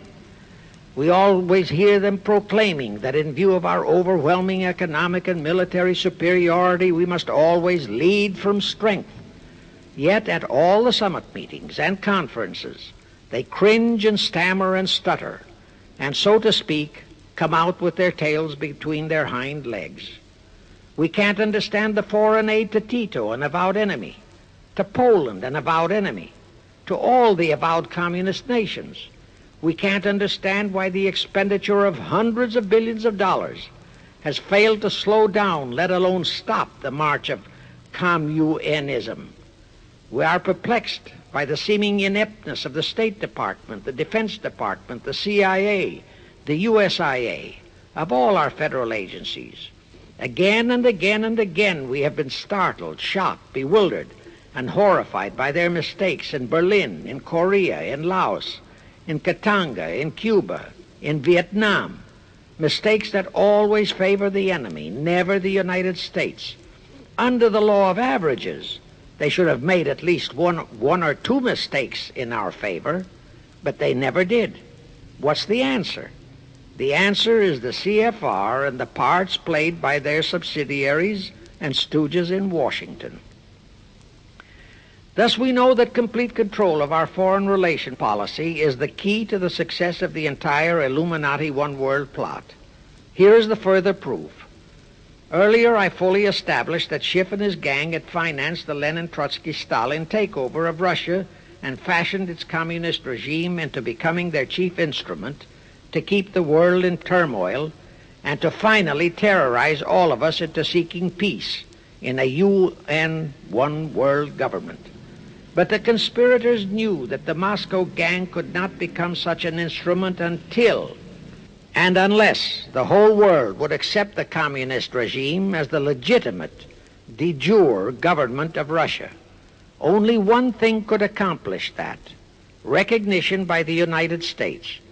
The conspirators figured that the whole world would follow our lead, and that's when the Wilson flop very nearly wrecked the entire plot. Throughout the following 3 Republican administrations, the CFR pulled every trick in their bag to induce Harding, Coolidge, and Hoover to grant that recognition, but all 3 refused. As a result, in the late 1920s, the Stalin regime was in dire straits. Despite all purges and secret police controls, the Russian people were growing more and more restive. It is a matter of record, admitted by Litvinov, that during 1931 and 1932, Stalin and his whole gang were always packed and ready for instant flight. Then in November 1932, the conspirators achieved their greatest coup. They landed Franklin Roosevelt in the White House. Crafty, unscrupulous, utterly without conscience, that charlatan traitor turned the trick for them. Without even asking consent of Congress, he unlawfully proclaimed recognition for the Stalin regime. That did it. And exactly as the conspirators figured, the whole world did follow our lead. Automatically, that squelched the previously growing resistance movement of the Russian people. That automatically launched the greatest menace the civilized world has ever known. The rest is too well known to need repeating. We know how Roosevelt and his traitorous State Department kept building up the communist menace right here in our own country, and thus throughout the world. We know how he perpetrated that Pearl Harbor atrocity for his excuse to hurl us into World War II. We know all about his secret meetings with Stalin at Yalta and how he, with Eisenhower's help, delivered the Balkans and Berlin to Moscow.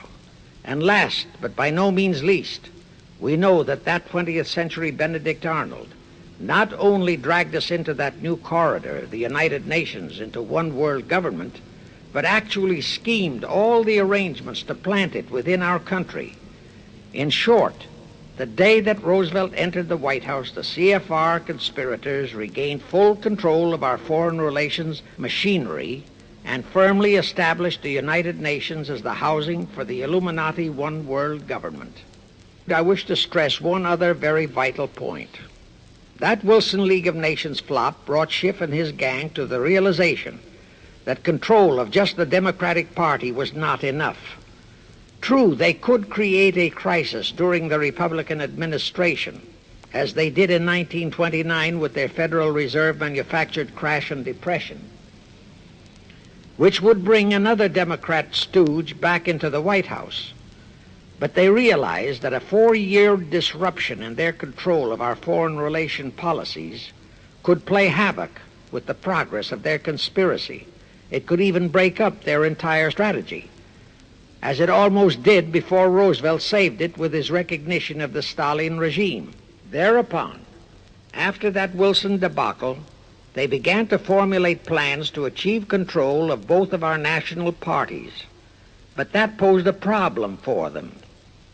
Manpower, stooges in the Republican Party, also added manpower for the Democratic Party, because control of just the man in the White House would not be enough. They'd have to provide that man with trained stooges for his entire cabinet, men to head the State Department, the Treasury Department, the Pentagon, the CIA, the USIA, etc. In short, every member of the various cabinets would have to be a chosen tool of the CFR, such as Rusk and McNamara, also all undersecretaries and assistant secretaries. That would give the conspirators absolute control of all our policies, both domestic and, most important, foreign. That course of action would require a reserve pool of trained stooges, instantaneously ready for administrative changes and for all other exigencies. All such stooges would of necessity have to be men of national reputation, high in the esteem of the people, but they would have to be men without honor, without scruple, without conscience, men who would be vulnerable to blackmail. It is needless for me to stress how well the CFR succeeded. The immortal Joe McCarthy fully revealed that there are thousands of such security risks in all federal agencies. Scott McCloud unmasked thousands more, and you know the price Otepka has had to pay and is still paying for his expositions before a Senate committee of the traitors in the State Department. And you know that the men in the State Department who delivered Cuba to Castro have not only been shielded, but promoted. To the crux of the whole one-world government plot and the maneuvering necessary to create another League of Nations to house such a government. As I have already stated, the conspirators knew that only another world war was vital for the success of their plot. It would have to be such a horrifying world war that the peoples of the world would cry out for the creation of some kind of a world organization that could assure everlasting peace. But how could such a war be brought about? All the European nations were at peace. None had any quarrels with their neighboring nations. And certainly their tools in Moscow wouldn't dare to start a war. Even Stalin realized that it would mean the overthrow of his regime unless so-called patriotism would weld the Russian people behind him. But the conspirators had to have a war. They had to find or create some kind of an incident to launch it. And they found it in a little inconspicuous and repulsive little man who called himself Adolf Hitler. Hitler, an impecunious Austrian house painter, had been a corporal in the German army. He made the defeat of Germany into a personal grievance. He began to rabble-rouse about it in the Munich, Germany area. He began to spout about restoring the greatness of the German Empire and the might of the German soldiery. He advocated the restoration of the old German military to be used to conquer the whole world. Strangely enough, Hitler, the little clown that he was, could deliver a rabble-rousing speech, and he did have a certain kind of magnetism. But the new authorities in Germany didn't want any more wars, and they promptly threw the obnoxious Austrian house painter into a prison cell. Aha! Here was the man, decided the conspirators, who, properly directed and financed, could be the key to another world war. So while he was in prison, they had Rudolf Hess and Goering write a book which they titled Mein Kampf and attributed the authorship to Hitler, exactly as Litvinov wrote Mission to Moscow and attributed the authorship to Joseph Davies, then our ambassador to Russia and a stooge of the CFR. In Mein Kampf, Hitler, the pseudo-author, outlined his grievances and how he would restore the German people to their former greatness. The conspirators then arranged for a wide circulation of the book among the German people in order to arouse a fanatical following for him. On his release from prison, also arranged by the conspirators, they began to groom him and finance him to travel to other parts of Germany to deliver his rabble-rousing speeches. Soon he gathered a growing following among other veterans of the war, and that soon spread to the masses, who began to see in him a savior for their beloved Germany. Then came his leadership of what he called his brown shirt army and the march on Berlin. That required a great deal of financing, but the Rothschilds, the Warburgs, and others of the conspirators provided all the money he needed. Gradually, Hitler became the idol of the German people, and then they overthrew the von Hindenburg government, and Hitler became the new Führer. But that still was no reason for a war. The rest of the world watched Hitler's rise, but saw no reason to interfere in what was distinctly a domestic condition within Germany.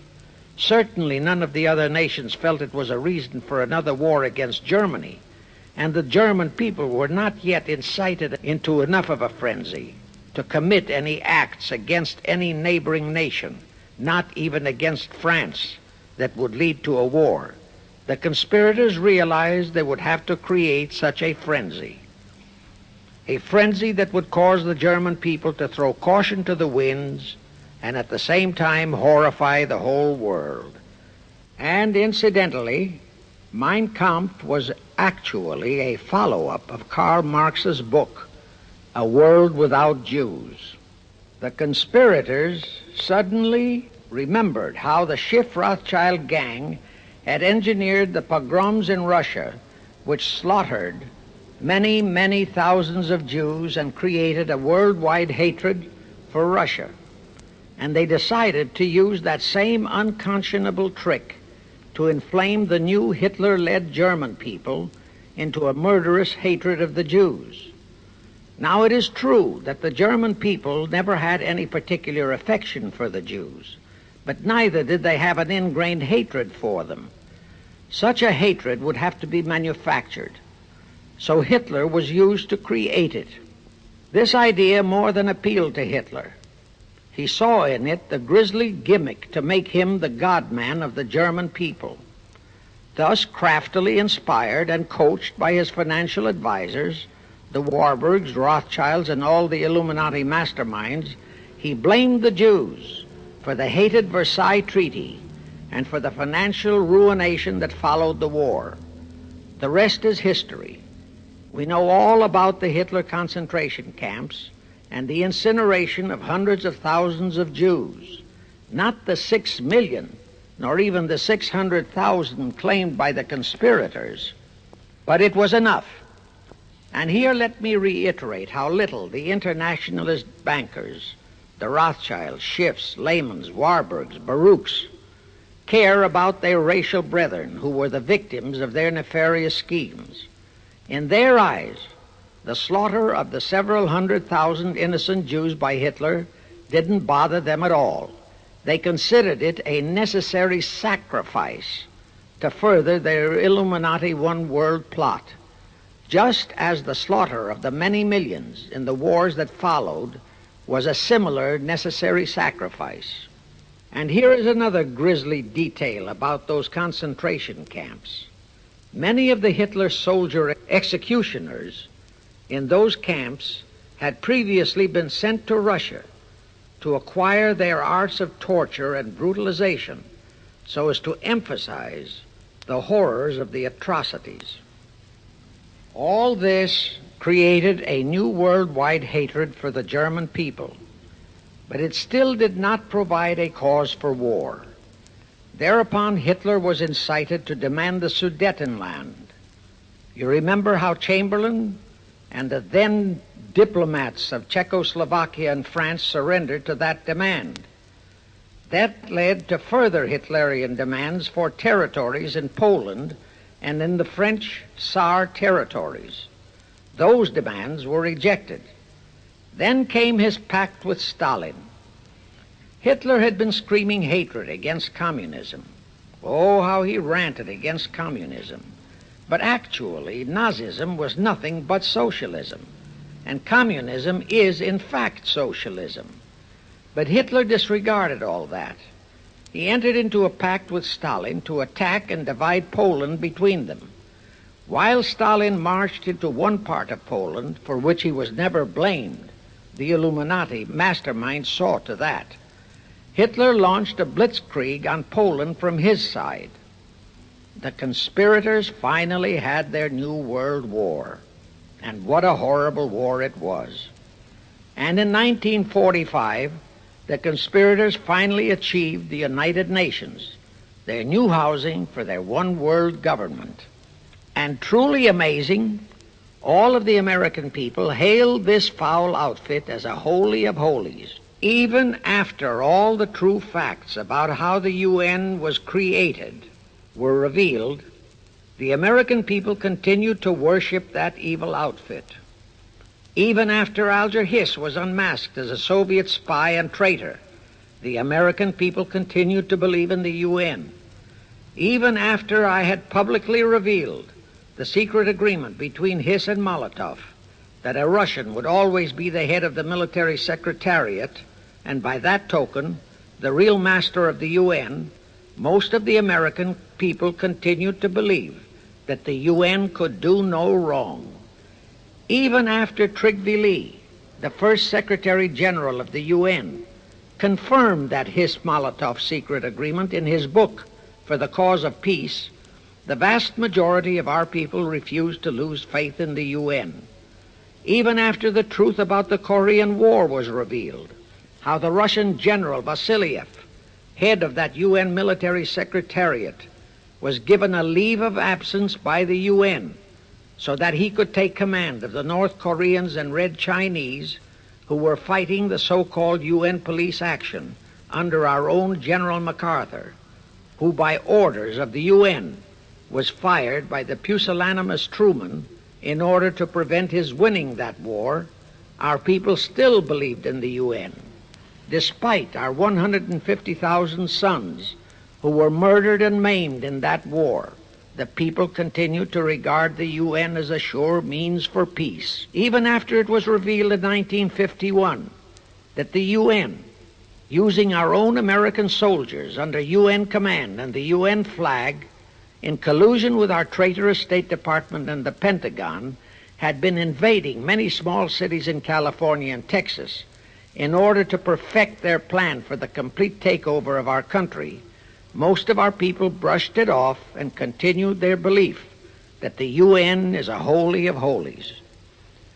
Do you know that the UN Charter was written by traitor Alger Hiss, Molotov, and Wyszynski? That Hiss and Molotov had made that secret agreement that the military chief of the UN was always to be a Russian appointed by Moscow? Do you know that at their secret meetings at Yalta, Roosevelt and Stalin, at the behest of the Illuminati operating as the CFR, decided that the UN must be placed on American soil? Do you know that most of the UN Charter was copied intact, word for word, from the Marx Manifesto and Russia's so-called Constitution?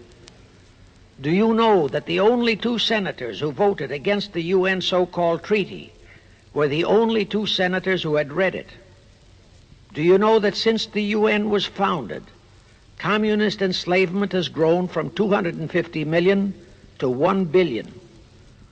Do you know that since the UN was founded to ensure peace, there have been at least 20 major wars incited by the UN, just as they are now inciting a war against Little Rhodesia? Do you know that under the UN setup, the American taxpayers have been forced to make up the UN Treasury deficit of many millions of dollars because of Russia's refusal to pay her share? Do you know that the UN has never passed a resolution condemning Russia or her so-called satellites, but always condemns our allies?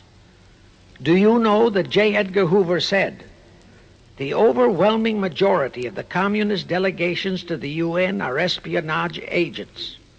And now, 66 senators voted for a consular treaty to open our entire country to Russian spies and saboteurs. Do you know that the UN helps Russia's conquest of the world by preventing the free world from taking any action whatsoever except to debate each new aggression in the UN General Assembly? Do you know that at the time of the Korean War, there were 60 nations in the UN, yet 95% of the UN forces were our American sons, and practically 100% of the cost was paid by the United States taxpayers? And surely you know that the UN policy during the Korean War was to prevent us from winning that war. Do you know that all the battle plans of General MacArthur had to go first to the UN to be relayed to Vasiliev, commander of the North Koreans and Red Chinese, and that any future wars fought by our sons under the UN flag would have to be fought under the control of the UN Security Council. Do you know that the UN has never done anything about the 80,000 Russian Mongolian troops that occupy Hungary? Where was the UN when the Hungarian freedom fighters were slaughtered by the Russians? Do you know that the UN and its peace army turned the Congo over to the communists? Do you know that the UN's own so-called peace force was used to crush, rape, and kill the white anti-communists in Katanga? Do you know that the UN stood by and did nothing while Red China invaded Laos and Vietnam? That it did nothing while Nehru invaded Goa and other Portuguese territories? Do you know that the UN was directly responsible for aiding Castro? That it does absolutely nothing about the many thousands of Cuban youngsters who are shipped to Russia for communist indoctrination? Do you know that Adlai Stevenson, of all people, said the free world must expect to lose more and more decisions in the UN?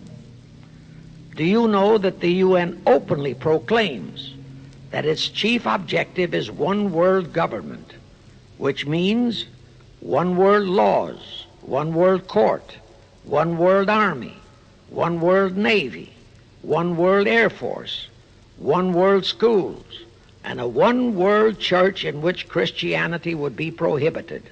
Do you know that a UN law has been passed to disarm all American citizens and to transfer all our armed forces to the UN? Such a law was secretly signed by Saint Jack Kennedy in 1961. Do you realize how that fits in with Article 47, Paragraph 3 of the UN Charter, which states, I quote, "The Military Staff Committee of the UN shall be responsible through the Security Council for the strategic direction of all armed forces placed at the disposal of the Security Council," unquote. And when and if all our armed forces are transferred to the UN, your sons would be forced to serve and die under UN command all over the world. This will happen unless you fight to get the U.S. out of the UN. Do you know that Congressman James B. Utt has submitted a bill to get the U.S. out of the UN and a resolution to prevent our president from forcing us to support the UN embargoes on Rhodesia? Well, he has, and many people all over the country are writing to their representatives to support the Utt bill and resolution. And did you know that to offset the Utt bill and resolution, 50 congressmen, spearheaded by Schweiker and Moorhead of Pennsylvania, have introduced a bill to immediately transfer all our armed forces to the UN? Can you imagine such brazen treason? Is your congressman one of those 50 traitors? Find out and take immediate action against him, and help Congressman Utt. Now, do you know that the National Council of Churches passed a resolution in San Francisco which states that the United States will soon have to subordinate its will to that of the UN, and that all American citizens must be prepared to accept it? Is your church a member of the National Council of Churches?